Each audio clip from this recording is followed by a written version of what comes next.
ਜਿਹੜੀ ਇਸ ਤਰ੍ਹਾਂ ਦੀ ਇਹ ਘਟਨਾ ਵਾਪਰੀ ਆ ਜਿਸ ਨੂੰ ਹੁੱਲੜਬਾਜੀ ਵੀ ਕਿਹਾ ਜਾ ਰਿਹਾ ਕਿ ਹੁੱਲੜਬਾਜੀ ਕਰ ਰਹੇ ਨੌਜਵਾਨਾਂ ਦੇ ਵੱਲੋਂ ਉੱਥੇ ਇਸ ਤਰ੍ਹਾਂ ਦੀ ਘਟਨਾ ਨੂੰ ਅੰਜਾਮ ਦਿੱਤਾ ਗਿਆ। ਤਾਂ ਇੱਕ ਤਾਂ ਹੁੰਦਾ ਹੈ ਕਿ ਇੱਕ ਸੱਭਿਅਕ ਮਨੁੱਖ ਹੋਣਾ, ਪਰ ਇੱਕ ਹੋ ਜਾਂਦਾ ਕਿ ਉਹਨਾਂ ਸੱਭਿਅਕ ਮਨੁੱਖਾਂ ਦੀਆਂ ਕਦਰਾਂ ਕੀਮਤਾਂ ਤੋਂ ਅੱਟ ਕੇ ਅੱਗੇ ਨਿਕਲ ਜਾਣਾ, ਹੁੱਲੜਬਾਜ਼ੀਆਂ ਵੱਲ ਚਲੇ ਜਾਣਾ। ਉੱਥੇ ਜਿਹੜਾ ਫਿਰ ਇਸ ਤਰ੍ਹਾਂ ਦਾ ਜੁਝਾਰੂਪਣਾ ਹੈ ਕਿ ਉਸ ਨੂੰ ਜੁਝਾਰੂਪਣਾ ਕਿਹਾ ਜਾ ਸਕਦਾ ਹੈ ਜਾਂ ਇਹ ਗਲਤ ਹੈ? ਫਿਰ ਉੱਥੇ ਕਹਿੰਦਾ ਇੱਕ ਤਰੀਕੇ ਨਾਲ ਪੰਜਾਬ ਦੇ ਹੀ ਬੰਦੇ ਨੇ ਦੋਵੇਂ ਤਰ੍ਹਾਂ, ਤੇ ਉਹਨਾਂ ਦਾ ਇੱਕ ਸਿੱਖ ਦਾ ਹੀ, ਸਿੱਖਾਂ ਦੇ ਮੁੰਡਿਆਂ ਵੱਲੋਂ ਹੀ ਕਤਲ ਹੋ ਜਾਣਾ, ਤੇ ਉਹ ਵੀ ਪੂਰੇ ਬਾਣੇ ਵਾਲੇ ਦਾ, ਨਿਹੰਗ ਸਿੰਘ ਦਾ, ਜਿਨ੍ਹਾਂ ਨੂੰ ਅਸੀਂ ਇੱਦਾਂ ਮੰਨਦੇ ਹਾਂ ਕਿ ਉਹ ਵੀਰ ਨੇ ਤੇ 10ਵੇਂ ਪਾਤਸ਼ਾਹ ਦੇ ਵਰੋਸਾਏ ਹੋਏ ਨੇ, ਤੇ ਉਹਦਾ ਕਤਲ ਹੋ ਜਾਣਾ, ਇਹ ਬਹੁਤ ਮੰਦਭਾਗੀ ਘਟਨਾ। ਸਿੱਖਾਂ ਦੇ ਬੱਚਿਆਂ ਵੱਲੋਂ ਇੱਕ ਸਿੱਖਾਂ ਦੇ ਪੁੱਤ ਦਾ ਕਤਲ ਕਰ ਦਿੱਤਾ ਗਿਆ। ਇਸ ਦਾ ਫਾਇਦਾ ਸਿੱਖਾਂ ਨੂੰ ਹੋਇਆ ਜਾਂ ਨੁਕਸਾਨ ਹੋਇਆ?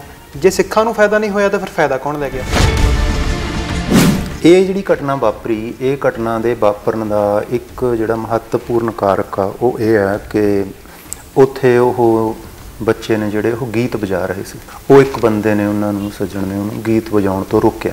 ਤਾਂ ਉਹਦਾ ਜਿਹੜਾ ਇਹ ਗੀਤ ਵਜਾਉਣ ਦਾ ਚੱਕਰ ਸੀ, ਅਸਲ ਵਿੱਚ ਸਾਰੇ ਪੰਜਾਬ ਦੇ ਵਿੱਚ ਜਿਹੜਾ ਇਹ ਇੱਕ ਇਸ ਤਰ੍ਹਾਂ ਦੀ ਸ਼ਾਬਦਿਕ ਹਿੰਸਾ ਦਾ ਜਾਂ ਇਸ ਤਰ੍ਹਾਂ ਦੀ ਹੋਛੇਪਣ ਦਾ ਜਾਂ ਇਸ ਤਰ੍ਹਾਂ ਦੇ ਟਰੈਕਟਰਾਂ ਦੇ ਉੱਤੇ ਵੱਡੇ ਵੱਡੇ ਬਾਜੇ ਲਵਾ ਲੈਣ ਦਾ, ਇਹ ਜਿਹੜਾ ਮਾਹੌਲ ਬਣਿਆ ਹੋਇਆ, ਇਸ ਦਾ ਇੱਕ ਲੰਮਾ ਪਿਛੋਕੜ ਹੈ।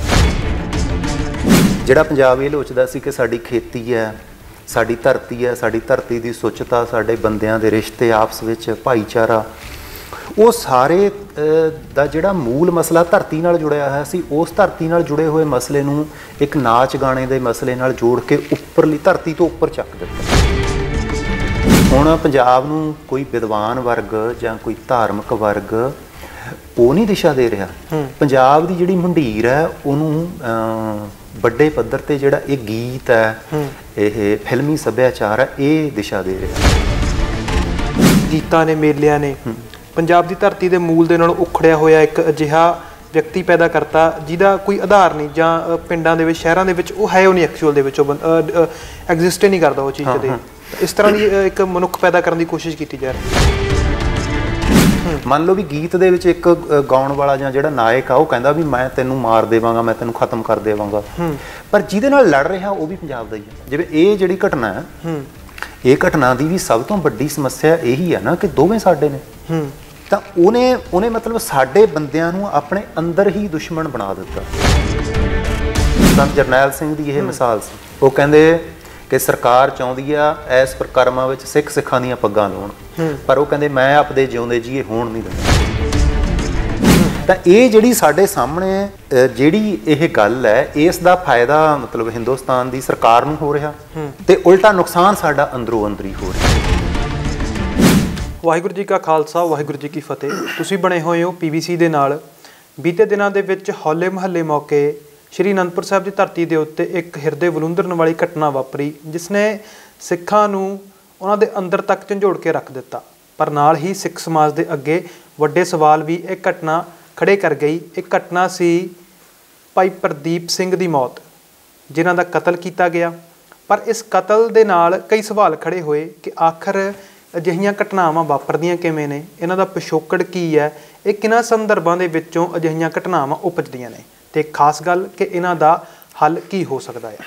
ਤਾਂ ਅੱਜ ਇਹਨਾਂ तमाम ਮਸਲਿਆਂ ਦੇ ਉੱਤੇ ਗੱਲਬਾਤ ਕਰਨ ਦੇ ਲਈ ਸਾਡੇ ਨਾਲ ਜੁੜੇ ਨੇ ਡਾਕਟਰ ਸਿਕੰਦਰ ਸਿੰਘ ਜੀ, ਜੋ ਕਿ ਸ਼੍ਰੀ ਗੁਰੂ ਗ੍ਰੰਥ ਸਾਹਿਬ ਵਰਲਡ ਯੂਨੀਵਰਸਿਟੀ ਦੇ ਵਿੱਚ ਪੰਜਾਬੀ ਵਿਭਾਗ ਦੇ ਮੁਖੀ ਵੀ ਨੇ ਅਤੇ ਵਿਦਿਆਰਥੀ ਭਲਾਈ ਵਿਭਾਗ ਦੇ ਡੀਨ ਵੀ ਨੇ। ਤਾਂ ਉੱਥੇ ਆਪਣੀਆਂ ਸੇਵਾਵਾਂ ਨਿਭਾ ਰਹੇ ਨੇ ਅਤੇ ਇਹਨਾਂ तमाम ਮਸਲਿਆਂ ਨੂੰ ਅਤੇ ਨੌਜਵਾਨੀ ਦੀ ਸਮਝ ਨੂੰ ਬੜੀ ਬਰੀਕੀ ਦੇ ਨਾਲ ਸਮਝਦੇ ਨੇ ਕਿ ਆਖਰ ਨੌਜਵਾਨੀ ਚਾਹੁੰਦੀ ਕੀ ਹੈ, ਸੋਚਦੀ ਕੀ ਹੈ ਤੇ ਕਿੱਧਰ ਨੂੰ ਜਾ ਰਹੀ ਹੈ। ਤਾਂ ਇਸ ਮਸਲੇ ਦੇ ਉੱਤੇ ਇੱਕ ਗੰਭੀਰ ਗੱਲਬਾਤ ਉਹਨਾਂ ਦੇ ਨਾਲ ਅਸੀਂ ਹੁਣ ਸਾਂਝੀ ਕਰਦੇ ਹਾਂ। ਸਭ ਤੋਂ ਪਹਿਲਾਂ ਆਓ ਉਹਨਾਂ ਦਾ ਸਵਾਗਤ ਕਰੀਏ। ਸਿੰਘ ਸਾਹਿਬ, ਸਵਾਗਤ ਹੈ ਜੀ। ਵਾਹਿਗੁਰੂ ਜੀ ਕਾ ਖਾਲਸਾ, ਵਾਹਿਗੁਰੂ ਜੀ ਕਾ ਖਾਲਸਾ, ਵਾਹਿਗੁਰੂ ਜੀ ਕੀ ਫਤਿਹ। ਬੜੀ ਮਿਹਰਬਾਨੀ ਜੀ। ਜਿਹੜੀ ਇਹ ਘਟਨਾ ਵਾਪਰੀ ਅਨੰਦਪੁਰ ਸਾਹਿਬ ਦੇ ਵਿੱਚ, ਜਿਸ ਨੇ ਸਿੱਖਾਂ ਨੂੰ ਮੈਨੂੰ ਲੱਗਦਾ ਕਿ ਮੁੜ ਚਿੰਤਨ ਕਰਨ ਦੇ ਲਈ ਮਜਬੂਰ ਕੀਤਾ। ਸਿੱਖ ਕਰਨ ਨਾ ਕਰਨ, ਕੋਈ ਫਿਰਕਾ ਕਰੇ ਕੋਈ ਨਾ ਕਰੇ, ਪਰ ਇੱਕ ਘਟਨਾ ਅਜਿਹੀ ਹੈ ਕਿ ਸਿੱਖਾਂ ਨੂੰ ਬੈਠ ਕੇ ਸੋਚਣਾ ਪੈਣਾ ਕਿ ਇਹ ਸਾਡੇ ਘਰਾਂ ਦੇ ਵਿੱਚ ਇਹ ਵਾਪਰ ਕੀ ਰਿਹਾ। ਤਾਂ ਮੈਂ ਜਾਣਨਾ ਸਭ ਤੋਂ ਪਹਿਲਾਂ ਇਹ ਚਾਹੁੰਦਾ ਕਿ ਆਖਰ ਅਜਿਹੀਆਂ ਘਟਨਾਵਾਂ ਆਉਂਦੀਆਂ ਕਿੱਥੋਂ ਨੇ, ਇਹਨਾਂ ਦਾ ਪਿਛੋਕੜ ਕੀ ਹੈ? ਦੇਖੋ, ਜਿਹੜੀਆਂ ਹਿੰਸਾ ਦੀਆਂ ਘਟਨਾਵਾਂ ਆਉਂਦੀਆਂ ਹੁੰਦੀਆਂ ਨੇ ਜੀ, ਨਿਕਲਦੀਆਂ ਤਾਂ ਉਹ ਉਸ ਸਮਾਜ ਸੱਭਿਆਚਾਰ 'ਚੋਂ ਹੀ ਹੁੰਦੀਆਂ ਨੇ ਜਿਹੜੇ ਵਿੱਚ ਉਹ ਲੋਕ ਰਹਿ ਰਹੇ ਹੁੰਦੇ ਨੇ। ਅਤੇ ਉਹ ਜਿਹੜਾ ਰਹਿ ਰਹੇ ਹੁੰਦੇ ਨੇ ਅਤੇ ਉਹ ਜਿਸ ਤਰ੍ਹਾਂ ਦਾ ਜੀਵਨ ਜਿਉ ਰਹੇ ਨੇ, ਕਿ ਉਹ ਆਪਣੀ ਪਰੰਪਰਾ ਮੁਤਾਬਕ ਆਪਦਾ ਜਿਹੜਾ ਮੂਲ ਆਦਰਸ਼ ਆ, ਮੂਲ ਉਦੇਸ਼ ਆ ਉਹਨਾਂ ਦੀ ਧਰਤੀ ਦਾ, ਉਹਦੇ ਮੁਤਾਬਕ ਜਿਉ ਰਹੇ ਨੇ, ਜਾਂ ਉਹਨਾਂ 'ਤੇ ਕੋਈ ਹੋਰ ਬਾਹਰੋਂ ਅਸਰ ਪੈ ਰਿਹਾ। ਅਤੇ ਜੇ ਕਿਹੜੇ ਇਹ ਦੋ ਗੱਲਾਂ ਵੇਖਣ ਦੀ ਲੋੜ ਹੁੰਦੀ ਹੈ ਕਿ ਜੇ ਉਹ ਉਹਨਾਂ ਦੇ ਅੰਦਰਲੇ ਚੱਕਰ ਵਿੱਚੋਂ ਨਿਕਲ ਰਹੀਆਂ ਨੇ ਤਾਂ ਉਹਦਾ ਹੋਰ ਮਤਲਬ ਹੁੰਦਾ, ਜੇ ਉਹ ਕਿਸੇ ਬਾਹਰਲੇ ਅਸਰ ਹੇਠ ਨਿਕਲ ਰਹੀਆਂ ਨੇ ਤਾਂ ਉਹਦਾ ਮਤਲਬ ਬਿਲਕੁਲ ਹੋਰ ਹੁੰਦਾ। ਤਾਂ ਪੰਜਾਬ ਦੇ ਵਿੱਚ ਜਿਹੜਾ ਦੇਖੋ, ਇਹ ਗੱਲ ਤਾਂ ਆਪਾਂ ਸਾਰੀ ਜਾਣਦੇ ਹਾਂ ਵੀ ਜਿਹੜਾ ਬਹਾਦਰੀ ਦਾ ਤੱਤ ਹੈ, ਜੁਝਾਰੂ ਹੋਣ ਦਾ ਤੱਤ ਹੈ, ਉਹ ਤਾਂ ਬੜਾ ਪੁਰਾਣਾ। ਅਤੇ ਉਹ ਜੁਝਾਰੂ ਤੱਤ ਸਾਡੇ ਪੁਰਾਣੇ ਜਿਹੜੇ ਬਜ਼ੁਰਗ ਨੇ ਉਹਨਾਂ ਨੇ ਕਿਵੇਂ ਵਿਖਾਇਆ ਇਤਿਹਾਸ ਦੇ ਵਿੱਚ ਵੱਡੀਆਂ ਵੱਡੀਆਂ ਹਕੂਮਤਾਂ ਦੇ ਖਿਲਾਫ, ਅਤੇ ਉਹ ਜੁਝਾਰੂ ਤੱਤ ਦੀ ਹੁਣ ਦਿਸ਼ਾ ਕਿਉਂ ਬਦਲ ਗਈ ਹੈ ਨਾ। ਅਤੇ ਉਹ ਦਿਸ਼ਾ ਜਿਹੜੇ ਬਾਹਰਲੇ ਕਾਰਕ ਨੇ, ਸਾਨੂੰ ਉਹ ਕੁਛ ਕਾਰਕ ਨੇ ਜਿਹੜੇ ਉਹਨਾਂ ਕਰਕੇ ਇਸ ਤਰ੍ਹਾਂ ਦੀਆਂ ਘਟਨਾਵਾਂ ਵਾਪਰਦੀਆਂ ਨੇ। ਉਹਨਾਂ ਦਾ ਬੜਾ ਲੰਮਾ ਪਿਛੋਕੜ। ਇਹ ਘਟਨਾਵਾਂ ਥੋੜ੍ਹਾ ਇਹ ਕਹਿ ਸਕਦੇ ਹਾਂ ਵੀ ਪੰਜਾਬ ਦੇ ਅੰਦਰਲੇ ਕਾਰਕ ਨੇ, ਅਤੇ ਕਾਫੀ ਹੱਦ ਤੱਕ ਕਾਰਕ ਉਹ ਨੇ ਜਿਹੜੇ ਕਿ ਇਸ ਨੂੰ ਪਿੱਛੋਂ ਕਿਸੇ ਪਾਸਿਓਂ ਧਕੇਲ ਰਹੇ ਨੇ ਜਾਂ ਕਿ ਪਿਛਲੇ ਲੰਬੇ ਸਮੇਂ ਤੋਂ ਧਕੇਲਦੇ ਆ ਰਹੇ ਨੇ। ਜਿਵੇਂ ਤੁਸੀਂ ਕਿਹਾ ਕਿ ਜੁਝਾਰੂ ਪੰਜਾਬ ਦੀ ਨੌਜਵਾਨੀ ਜਾਂ ਜਿਹੜਾ ਪੰਜਾਬ ਦਾ ਆਪਾਂ ਫਿਜ਼ਾ ਲਾ ਲਈਏ, ਇਸ ਹਵਾ, ਉਹ ਜੁਝਾਰੂ ਹੈ। ਪਰ ਇਸ ਫਿਜ਼ਾ ਦੇ ਵਿੱਚ ਸਿਪਾਹੀ ਦੇ ਨਾਲ ਨਾਲ ਸੰਤ ਹੋਣ ਦੀ ਭਾਵਨਾ ਵੀ ਪਈ ਹੈ। ਪਰ ਜਿਹੜੀ ਇਸ ਤਰ੍ਹਾਂ ਦੀ ਇਹ ਘਟਨਾ ਵਾਪਰੀ ਹੈ, ਜਿਸ ਨੂੰ ਹੁੱਲੜਬਾਜੀ ਵੀ ਕਿਹਾ ਜਾ ਰਿਹਾ ਕਿ ਹੁੱਲੜਬਾਜੀ ਕਰ ਰਹੇ ਨੌਜਵਾਨਾਂ ਦੇ ਵੱਲੋਂ ਉੱਥੇ ਇਸ ਤਰ੍ਹਾਂ ਦੀ ਘਟਨਾ ਨੂੰ ਅੰਜਾਮ ਦਿੱਤਾ ਗਿਆ, ਤਾਂ ਇੱਕ ਤਾਂ ਹੁੰਦਾ ਹੈ ਕਿ ਇੱਕ ਸੱਭਿਅਕ ਮਨੁੱਖ ਹੋਣਾ, ਪਰ ਇੱਕ ਹੋ ਜਾਂਦਾ ਕਿ ਉਹਨਾਂ ਸੱਭਿਅਕ ਮਨੁੱਖਾਂ ਦੀਆਂ ਕਦਰਾਂ ਕੀਮਤਾਂ ਤੋਂ ਅੱਟ ਕੇ ਅੱਗੇ ਨਿਕਲ ਜਾਣਾ, ਹੁੱਲੜਬਾਜ਼ੀਆਂ ਵੱਲ ਚਲੇ ਜਾਣਾ। ਉੱਥੇ ਜਿਹੜਾ ਫਿਰ ਇਸ ਤਰ੍ਹਾਂ ਦਾ ਜੁਝਾਰੂਪਣਾ ਹੈ, ਕੀ ਉਸ ਨੂੰ ਜੁਝਾਰੂਪਣਾ ਕਿਹਾ ਜਾ ਸਕਦਾ ਹੈ ਜਾਂ ਇਹ ਗਲਤ ਹੈ ਫਿਰ ਉੱਥੇ ਕਹਿਣਾ? ਹਾਂ, ਤੁਸੀਂ ਨਹੀਂ ਕਹਿ ਸਕਦੇ ਉਸ ਗੱਲ ਨੂੰ।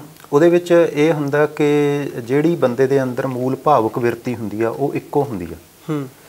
ਉਤਸ਼ਾਹ ਦੀ ਬਿਰਤੀ ਆ, ਜਿਹੜੀ ਜੋਸ਼ ਦੀ ਬਿਰਤੀ ਆ, ਉਹ ਇੱਕੋ ਹੁੰਦੀ ਆ। ਉਹ ਜੋਸ਼ ਨੂੰ ਸਾਂਭਣ ਖਾਤਰ ਉਹ ਜਿਹੜਾ ਉਹਦੇ ਖਾਤਰ ਸੰਤਤਾਈ ਬੰਦੇ ਦੇ ਅੰਦਰ ਹੋਣੀ ਲਾਜ਼ਮੀ ਆ। ਜਿਹਦੇ ਅੰਦਰ ਸੰਤਤਾਈ ਨਹੀਂ ਹੈਗੀ, ਉਹਨੂੰ ਜੇ ਤੁਸੀਂ ਜੋਸ਼ ਦੇ ਦਿੱਤਾ, ਉਹਨੂੰ ਜਦੋਂ ਤੁਸੀਂ ਜੋਸ਼ ਦੇ ਕੇ ਤੋਰਿਆ, ਉਹਨੇ ਨੇੜੇ ਹੀ ਜੋਸ਼ ਨਾਲ ਡੁੱਲ ਜਾਣਾ। ਉਹ ਚਾਹੇ ਆਪਣੇ ਗੁਆਂਢੀ ਨਾਲ ਲੜ ਪਏਗਾ, ਚਾਹੇ ਨੇੜੇ ਕਿਸੇ ਨਾਲ ਵੀ ਲੜ ਪਏਗਾ। ਮੰਨ ਲਓ ਵੀ ਬੰਦੇ ਨੂੰ ਤੁਸੀਂ ਵੀਰਤਾ ਵਾਲਾ ਗੀਤ ਸੁਣਾ ਦੇਵੋ, ਉਹ ਨੇੜੇ ਹੀ ਲੜ ਪਏਗਾ। ਜਿਹੜੇ ਬੰਦੇ ਸੰਤਤਾਈ ਵਾਲੇ ਹੁੰਦੇ ਨੇ, ਜਿਨ੍ਹਾਂ ਨੂੰ ਦੂਰ ਵੇਖਣ ਦੀ ਜਾਚ ਹੁੰਦੀ ਆ ਜੀ, ਉਹ ਉਸ ਜੋਸ਼ ਨੂੰ ਸਾਂਭ ਕੇ ਰੱਖਦੇ ਨੇ। ਉਹ ਸਦਾ ਹੀ ਉਸ ਜੋਸ਼ ਦੀ ਵਰਤੋਂ ਉੱਥੇ ਕਰਦੇ ਨੇ ਜਿੱਥੇ ਸੱਚੀ ਮੁੱਚੀ ਲੋੜ ਹੁੰਦੀ ਆ ਉਸਦੀ। ਜਿਵੇਂ ਮੰਨ ਲਓ ਵੀ ਕੋਈ ਹਕੂਮਤ ਦਮਨ ਕਰ ਰਹੀ ਹੈ ਜਾਂ ਕੋਈ ਜ਼ੋਰ ਜ਼ਬਰ ਹੋ ਰਿਹਾ, ਤਾਂ ਉਹ ਜੋਸ਼ ਦੀ ਵਰਤੋਂ ਉੱਥੇ ਕਰਦੇ ਨੇ। ਜਿਹੜੀ ਆਮ ਭੀੜ ਹੁੰਦੀ ਹੈ, ਅਤੇ ਆਮ ਭੀੜ ਦੀ ਦਿੱਕਤ ਹੀ ਇਹ ਹੁੰਦੀ ਹੈ ਕਿ ਉਹ ਇਸ ਤਰ੍ਹਾਂ ਦਾ ਜਿਹੜਾ ਜੋਸ਼ ਦਾ ਬੰਦੇ ਦੀ ਅੰਦਰਲੀ ਭਾਵਨਾ ਦਾ ਗੁਣ ਹੈ, ਉਸ ਨੂੰ ਉਹ ਗਲਤ ਵਰਤ ਲੈਂਦੇ ਨੇ। ਅਤੇ ਇੱਥੇ ਵੀ ਉਹ ਗਲਤ ਹੀ ਵਰਤਿਆ ਗਿਆ, ਅਤੇ ਬਹੁਤ ਗਲਤ ਵਰਤਿਆ ਗਿਆ। ਉਹ ਗਲਤ ਵਰਤ ਕੇ ਉਸੇ ਕਰਕੇ ਇਹ ਐਡੀ ਵੱਡੀ ਘਟਨਾ ਵਾਪਰ ਗਈ। ਕਿ ਇੱਕ ਤਰੀਕੇ ਨਾਲ ਪੰਜਾਬ ਦੇ ਹੀ ਬੰਦੇ ਨੇ ਦੋਵੇਂ ਤਰ੍ਹਾਂ, ਅਤੇ ਉਹਨਾਂ ਦਾ ਇੱਕ ਸਿੱਖਾਂ ਦੇ ਮੁੰਡਿਆਂ ਵੱਲੋਂ ਹੀ ਕਤਲ ਹੋ ਜਾਣਾ, ਅਤੇ ਉਹ ਵੀ ਪੂਰੇ ਬਾਣੇ ਵਾਲੇ ਦਾ, ਨਿਹੰਗ ਸਿੰਘ ਦਾ, ਜਿਨ੍ਹਾਂ ਨੂੰ ਅਸੀਂ ਇੱਦਾਂ ਮੰਨਦੇ ਹਾਂ ਕਿ ਉਹ ਵੀਰ ਨੇ ਅਤੇ 10ਵੇਂ ਪਾਤਸ਼ਾਹ ਦੇ ਵਰੋਸਾਏ ਹੋਏ ਨੇ, ਅਤੇ ਉਹਦਾ ਕਤਲ ਹੋ ਜਾਣਾ, ਇਹ ਬਹੁਤ ਮੰਦਭਾਗੀ ਘਟਨਾ ਹੈਗੀ। ਅਤੇ ਇਸ ਦਾ ਮੈਂ ਕਿਹਾ ਕਿ ਵੀ ਜਿਵੇਂ ਤੁਸੀਂ ਕਿਹਾ ਵੀ ਸਿੱਖਾਂ ਦੇ ਬੱਚਿਆਂ ਵੱਲੋਂ ਇੱਕ ਸਿੱਖਾਂ ਦੇ ਪੁੱਤ ਦਾ ਕਤਲ ਕਰ ਦਿੱਤਾ ਗਿਆ, ਇਸ ਦਾ ਫਾਇਦਾ ਸਿੱਖਾਂ ਨੂੰ ਹੋਇਆ ਜਾਂ ਨੁਕਸਾਨ ਹੋਇਆ? ਜੇ ਸਿੱਖਾਂ ਨੂੰ ਫਾਇਦਾ ਨਹੀਂ ਹੋਇਆ ਤਾਂ ਫਿਰ ਫਾਇਦਾ ਕੌਣ ਲੈ ਗਿਆ? ਦੇਖੋ, ਇਸ ਗੱਲ ਨੂੰ ਸਮਝਣ ਖਾਤਰ ਨਾ ਥੋੜ੍ਹਾ ਪਿਛੋਕੜ 'ਚ ਜਾਣਾ ਪੈਣਾ ਜੀ। ਇਹ ਜਿਹੜੀ ਘਟਨਾ ਵਾਪਰੀ, ਇਹ ਘਟਨਾ ਦੇ ਵਾਪਰਨ ਦਾ ਇੱਕ ਜਿਹੜਾ ਮਹੱਤਵਪੂਰਨ ਕਾਰਕ ਆ ਉਹ ਇਹ ਹੈ ਕਿ ਉੱਥੇ ਉਹ ਬੱਚੇ ਨੇ ਜਿਹੜੇ ਉਹ ਗੀਤ ਵਜਾ ਰਹੇ ਸੀ। ਉਹ ਇੱਕ ਬੰਦੇ ਨੇ, ਉਹਨਾਂ ਨੂੰ ਸੱਜਣ ਨੇ, ਉਹਨੂੰ ਗੀਤ ਵਜਾਉਣ ਤੋਂ ਰੋਕਿਆ, ਕਿਉਂਕਿ ਜਿਹੜੇ ਇਹ ਸ਼ਹੀਦੀ ਸਭਾ ਜਾਂ ਹੋਰ ਜਿਹੜੇ ਸਿੱਖਾਂ ਦੇ ਮੇਲੇ ਨੇ, ਇਹ ਉਸ ਤਰੀਕੇ ਦੇ ਜਿਹੜੇ ਗੀਤ ਖਾਤਰ ਥਾਂ ਨਹੀਂ ਹੈ ਇਹਨਾਂ ਵਿੱਚ। ਕਿਉਂਕਿ ਇੱਥੇ ਭਾਵਨਾ, ਲੋਕ ਗੁਰੂ ਨਾਲ ਮੋਹ, ਮੁਹੱਬਤ, ਪਿਆਰ ਅਤੇ ਸਿੱਖਾਂ ਦਾ ਜਿਹੜਾ ਵੀਰਤਾ ਵਾਲਾ ਪਿਛੋਕੜਾ ਉਹਦੇ ਕਰਕੇ ਆਉਂਦੇ ਨੇ। ਉਹ ਕਿਸੇ ਜਲਸਿਆਂ ਕਰਕੇ ਨਹੀਂ ਆ ਰਹੇ ਉੱਥੇ। ਤਾਂ ਉਹਦਾ ਜਿਹੜਾ ਇਹ ਗੀਤ ਵਜਾਉਣ ਦਾ ਚੱਕਰ ਸੀ, ਅਸਲ ਵਿੱਚ ਸਾਰੇ ਪੰਜਾਬ ਦੇ ਵਿੱਚ ਜਿਹੜਾ ਇਹ ਇੱਕ ਇਸ ਤਰ੍ਹਾਂ ਦੀ ਸ਼ਾਬਦਿਕ ਹਿੰਸਾ ਦਾ ਜਾਂ ਇਸ ਤਰ੍ਹਾਂ ਦੀ ਹੋਛੇਪਣ ਦਾ ਜਾਂ ਇਸ ਤਰ੍ਹਾਂ ਦੇ ਟਰੈਕਟਰਾਂ ਦੇ ਉੱਤੇ ਵੱਡੇ ਵੱਡੇ ਬਾਜੇ ਲਵਾ ਲੈਣ ਦਾ ਇਹ ਜਿਹੜਾ ਮਾਹੌਲ ਬਣਿਆ ਹੋਇਆ ਇਸ ਦਾ ਇੱਕ ਲੰਮਾ ਪਿਛੋਕੜ ਹੈ ਜੀ। ਉਹ ਪਿਛੋਕੜ ਖੋਲ੍ਹਣ ਖਾਤਰ ਸਾਨੂੰ ਥੋੜ੍ਹਾ ਜਿਹਾ ਪਿੱਛੇ ਜਾਣਾ ਪੈਣਾ। ਉਹ ਇਹ ਹੈ ਕਿ ਜਦੋਂ ਸ੍ਰੀ ਦਰਬਾਰ ਸਾਹਿਬ ਦੇ ਉੱਤੇ ਹਮਲੇ ਦਾ ਮੁੱਢ ਵੱਜ ਜਾਂਦਾ ਪਹਿਲਾਂ ਹੀ, ਤੇ ਦਰਬਾਰ ਸਾਹਿਬ 'ਤੇ ਹਮਲਾ ਹੋ ਜਾਂਦਾ, ਤਾਂ ਉਸ ਤੋਂ ਪਹਿਲਾਂ ਉਦੋਂ ਇੱਥੇ ਜਿਹੜਾ ਇਹ ਗੀਤਕਾਰੀ ਸੀ ਇਹ ਬਿਲਕੁਲ ਮਨਫੀ ਹੋ ਗਈ ਸੀ ਜ਼ਿੰਦਗੀ 'ਚੋਂ। ਲੋਕ ਲੋਚਦੇ ਨਹੀਂ ਸੀ ਇਹ ਗੀਤ ਨੂੰ। ਅਤੇ ਜਿਹੜੇ ਬਾਅਦ ਵਿੱਚ ਵੀ ਜਿਹੜੇ ਕੁਛ ਗੀਤ ਗਾਉਣ ਵਾਲੇ ਲੋਕ ਸੀ, ਅਤੇ ਉਹ ਗੀਤ ਇੱਕ ਖਾਸ ਉਮਰ ਦੇ ਲੋਕਾਂ ਦੀ ਪਸੰਦ ਹੀ ਹੁੰਦੇ ਸੀ। ਜਿਵੇਂ ਮੰਨ ਲਓ ਚਮਕੀਲੇ ਵਰਗੇ ਗਾਉਣ ਵਾਲੇ ਸੀ, ਅਤੇ ਉਹਨਾਂ ਨੂੰ ਲੋਕ ਕੇਵਲ ਉਹੀ ਪਸੰਦ ਕਰਦੇ ਸੀ ਜਿਹੜੇ ਉਸ ਉਮਰ ਦੇ ਵਿੱਚ ਹੁੰਦੇ ਸੀ, ਮੰਡੀਰ ਉਮਰ ਦੇ ਵਿੱਚ। ਵੱਡੀ ਉਮਰ ਵਾਲੇ ਨਹੀਂ ਪਸੰਦ ਕਰਦੇ ਸੀ। ਵੱਡੀ ਉਮਰ ਵਾਲੇ ਤਾਂ ਬਲਕਿ ਵਰਜਦੇ ਹੁੰਦੇ ਸੀ ਬਹੁਤ ਉਦੋਂ ਪਹਿਲਾਂ। ਅਤੇ ਫਿਰ ਉਸ ਘੜੀ ਇੱਕ ਪੰਜਾਬ ਦੇ ਸਾਰੇ ਅੰਦਰ ਇਸ ਤਰ੍ਹਾਂ ਦੀ ਚੇਤਨਾ ਆਈ ਕਿ ਉਹ ਚੇਤਨਾ ਨੇ ਪੰਜਾਬ ਨੂੰ ਪੰਜਾਬ ਦੇ ਮਸਲਿਆਂ ਬਾਰੇ ਸੋਚਣਾ ਸ਼ੁਰੂ ਕਰ ਦਿੱਤਾ, ਸੋਚਣ ਲਾ ਦਿੱਤਾ। ਮਸਲਨ ਪੰਜਾਬ ਦੇ ਪਾਣੀ ਦਾ ਮਸਲਾ, ਪੰਜਾਬ ਨਾਲ ਕੇਂਦਰ ਦੁਆਰਾ ਧੱਕੇ ਦਾ ਮਸਲਾ, ਪੰਜਾਬ ਦੇ ਵਿੱਚ ਜਿਹੜੀ ਆਰਥਿਕ ਮੰਦਹਾਲੀ ਆ ਉਹਦਾ ਮਸਲਾ, ਅਤੇ ਪੰਜਾਬ ਦੇ ਨਾਲ ਜਿਹੜੀ ਬੇਨਿਆਈ ਕੀਤੀ ਗਈ ਆ ਉਹਦਾ, ਤਾਂ ਜਿਹੜੀਆਂ ਪਿਛੋਕੜ ਵਿੱਚ ਵਾਅਦੇ ਕੀਤੇ ਗਏ ਸੀ ਉਹ ਸਾਰੇ ਉਸ ਪਾਸੇ ਵੱਲ ਨੂੰ ਚਲੇ ਗਏ ਸੀ।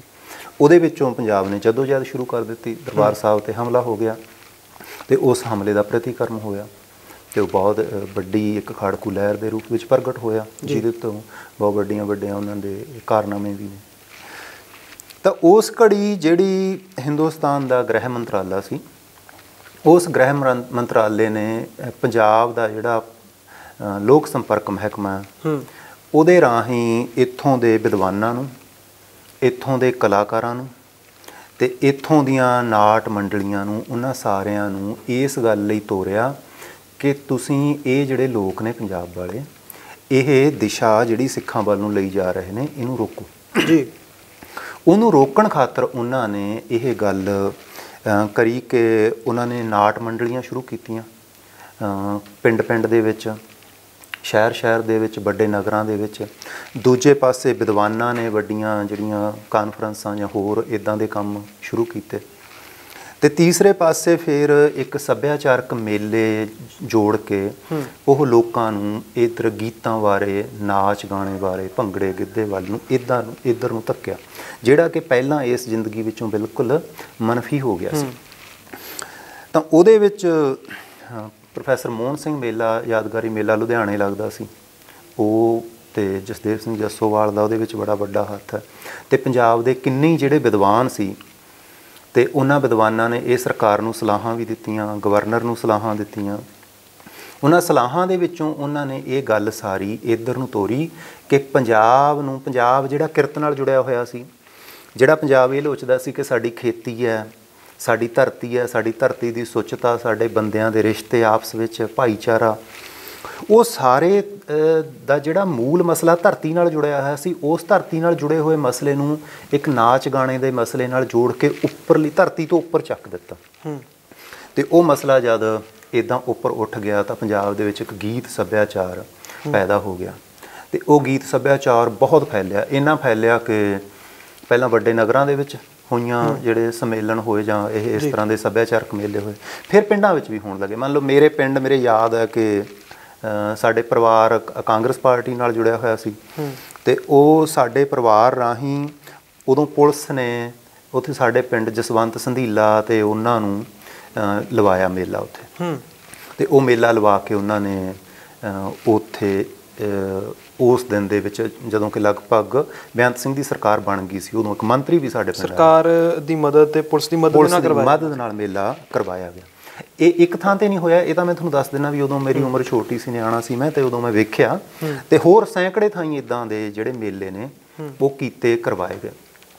ਉਸ ਨੇ ਪੰਜਾਬ ਦੇ ਵਿੱਚ ਉਦੋਂ ਸਰਕਾਰ ਨੇ ਅਤੇ ਪੰਜਾਬ ਦੇ ਵਿਦਵਾਨ ਵਰਗ ਨੇ ਧੱਕ ਕੇ ਪੰਜਾਬ ਨੂੰ, ਪੰਜਾਬ ਦੀ ਕਿਰਤ ਨਾਲੋਂ, ਪੰਜਾਬ ਦੇ ਮੂਲ ਮਸਲਿਆਂ ਨਾਲੋਂ ਧੱਕ ਕੇ ਦੂਜੇ ਪਾਸੇ ਜਿਹੜਾ ਗੀਤ ਵਾਲਾ ਸੱਭਿਆਚਾਰ ਆ, ਜਿਹੜਾ ਉੱਪਰਲਾ ਸੱਭਿਆਚਾਰ ਆ, ਜਿਹੜਾ ਕਿ ਧਰਤੀ ਨਾਲ ਘੱਟ ਜੁੜਿਆ ਹੁੰਦਾ, ਜਿਹੜਾ ਧਰਤੀ 'ਤੇ ਉੱਪਰਲੇ ਪਾਸੇ ਖੜਾ ਹੁੰਦਾ, ਉਹਦੇ ਵੱਲ ਤੋਰਿਆ। ਉਹਦੇ ਵਿੱਚ ਪਹਿਲਾਂ ਤਾਂ ਫਿਰ ਰੁਦਨ ਵਾਲੇ ਗੀਤ ਆਏ, ਜਿਹੜੇ ਪਹਿਲੇ 90-95 ਦੇ ਜਾਂ ਉਦੋਂ ਪਹਿਲਾਂ ਵਾਲੇ ਗੀਤ ਸੀ, ਉਹ ਬਹੁਤ ਜ਼ਿਆਦਾ ਸੋਗ ਵਾਲੇ ਸੀ, ਬਿਰਹਾ ਦੇ ਗੀਤ ਸੀ ਉਹ ਬਹੁਤ ਜ਼ਿਆਦਾ, ਕਿਉਂਕਿ ਉਦੋਂ ਬਹੁਤ ਵੱਡਾ ਦੁਖਾਂਤ ਵਾਪਰਿਆ ਹੋਇਆ ਸੀ। ਤਾਂ ਫਿਰ ਹੌਲੀ ਹੌਲੀ ਉਹ ਜਿਹੜੇ ਗੀਤ ਨੇ ਉਹਨਾਂ ਦੇ ਵਿੱਚ ਜਿਹੜਾ ਉਸ ਸਮੇਂ ਦੂਜੇ ਪਾਸੇ ਜਿਹੜਾ ਸਿੱਖ ਸਰੋਤਾ ਸੁਣ ਰਿਹਾ ਸੀ, ਉਹ ਸੁਣ ਰਿਹਾ ਸੀ ਢਾਡੀ ਵਾਰਾਂ। ਉਹ ਢਾਡੀ ਵਾਰਾਂ ਦੇ ਵਿੱਚ ਜੋਸ਼ ਸੀ ਪੂਰਾ। ਹੌਲੀ ਹੌਲੀ ਇਹ ਜਿਹੜੀ ਗੀਤਕਾਰੀ ਹੈ, ਇਹ ਗੀਤਕਾਰੀ ਨੇ ਢਾਡੀ ਵਾਰਾਂ ਵਾਲਾ ਜਿਹੜਾ ਉੱਚੀ ਸੁਰ ਵਾਲਾ ਸੰਗੀਤ ਲੈ ਲਿਆ ਅਤੇ ਜਿਹੜਾ ਵਿਸ਼ਾ ਸੀ ਉਹ ਜਿਹੜਾ ਦੂਜੇ ਲੱਚਰ ਗੀਤਾਂ ਵਾਲਾ ਉਹ ਲੈ ਲਿਆ। ਉਹਨਾਂ ਦੋਵਾਂ ਨੂੰ ਰਲਾ ਕੇ ਇੱਕ ਐਸੀ ਪੁੱਠੀ ਦਿਸ਼ਾ ਦੇ ਦਿੱਤੀ ਜੀ। ਉਹ ਪੁੱਠੀ ਦਿਸ਼ਾ ਦੇ ਵਿੱਚੋਂ ਪੰਜਾਬ ਦਾ ਜਿਹੜਾ ਮੰਡੀਰ ਹੈ ਮੁੰਡਾ ਤੇ ਉਹ ਇਸ ਦਿਸ਼ਾ ਨੂੰ ਚੱਲ ਪਈ। ਉਹਦੇ ਵਿੱਚ ਕੀ ਯੱਬ ਕੀ ਖੜੇ ਹੋਏ। ਪਹਿਲੀ ਗੱਲ, ਸਾਡੇ ਜਿਹੜਾ ਖੇਤੀ ਸੱਭਿਆਚਾਰ ਹੈ ਉਹਦੇ ਕਿਰਤੀ ਬੰਦੇ ਦੀ ਵਡਿਆਈ ਨਹੀਂ ਹੋਈ, ਕਿਰਤ ਤੋਂ ਉੱਠੇ ਹੋਏ ਬੰਦੇ ਦੀ ਵਡਿਆਈ ਹੋਈ। ਦੂਜੀ ਗੱਲ, ਜਿਹੜਾ ਸਾਡਾ ਪਿੰਡ ਪੰਜਾਬ ਦਾ ਸੱਭਿਆਚਾਰ ਜਿਹੜਾ ਬਿਲਕੁਲ ਰਚਿਆ ਮਿਚਿਆ ਹੋਇਆ ਸੀ, ਆਪਸ ਵਿੱਚ ਜਾਤਾਂ ਗੋਤ ਕਿੱਤੇ ਸਭ ਆਪਸ ਵਿੱਚ ਇੱਕ ਦੂਜੇ ਦੇ ਪੂਰਕ ਸਨ, ਉਹਦੇ ਵਿੱਚੋਂ ਜੱਟ ਦੀ ਵਡਿਆਈ ਕਰਕੇ ਬਹੁਤ ਵੱਡੇ ਰੂਪ ਦੇ ਵਿੱਚ ਬਾਕੀਆਂ ਦੇ ਇੱਕ ਸਾਡਾ ਜਿਹੜਾ ਜਾਤੀ ਵਿਤਕਰਾ ਉਹਨੂੰ ਹੁਲਾਰਾ ਦਿੱਤਾ। ਜਦ ਕਿ ਖਾੜਕੂ ਲਹਿਰ ਵਿੱਚ ਇਹ ਬਿਲਕੁਲ ਮਨਫੀ ਸੀ। ਜਦੋਂ ਤੁਸੀਂ ਖਾੜਕੂ ਲਹਿਰ ਦੇ ਬੰਦਿਆਂ ਨਾਲ ਗੱਲ ਕਰੋ ਤਾਂ ਇਸ ਤਰੀਕੇ ਇੱਕ ਇਹਦੇ ਪਿਛੋਕੜ ਦੇ ਵਿੱਚ ਉਹ ਪਿਛੋਕੜ ਨੇ ਧੱਕ ਕੇ ਇਹ ਗੀਤ ਸੱਭਿਆਚਾਰ ਲਿਆ ਦਿੱਤਾ, ਜਿਹੜਾ ਗੀਤ ਸੱਭਿਆਚਾਰ ਹੁਣ ਸਾਡੇ ਸਾਹਮਣੇ ਮੁਸ਼ਕਲ ਬਣਿਆ। ਤੇ ਪਿਛਲੇ ਲੰਬੇ ਸਮੇਂ ਤੋਂ ਉਹ ਗੀਤ ਸੱਭਿਆਚਾਰ ਪੰਜਾਬ ਨੂੰ ਅੱਗੇ ਦਿਸ਼ਾ ਦੇ ਰਿਹਾ। ਹੁਣ ਪੰਜਾਬ ਨੂੰ ਕੋਈ ਵਿਦਵਾਨ ਵਰਗ ਜਾਂ ਕੋਈ ਧਾਰਮਿਕ ਵਰਗ ਉਹ ਨਹੀਂ ਦਿਸ਼ਾ ਦੇ ਰਿਹਾ।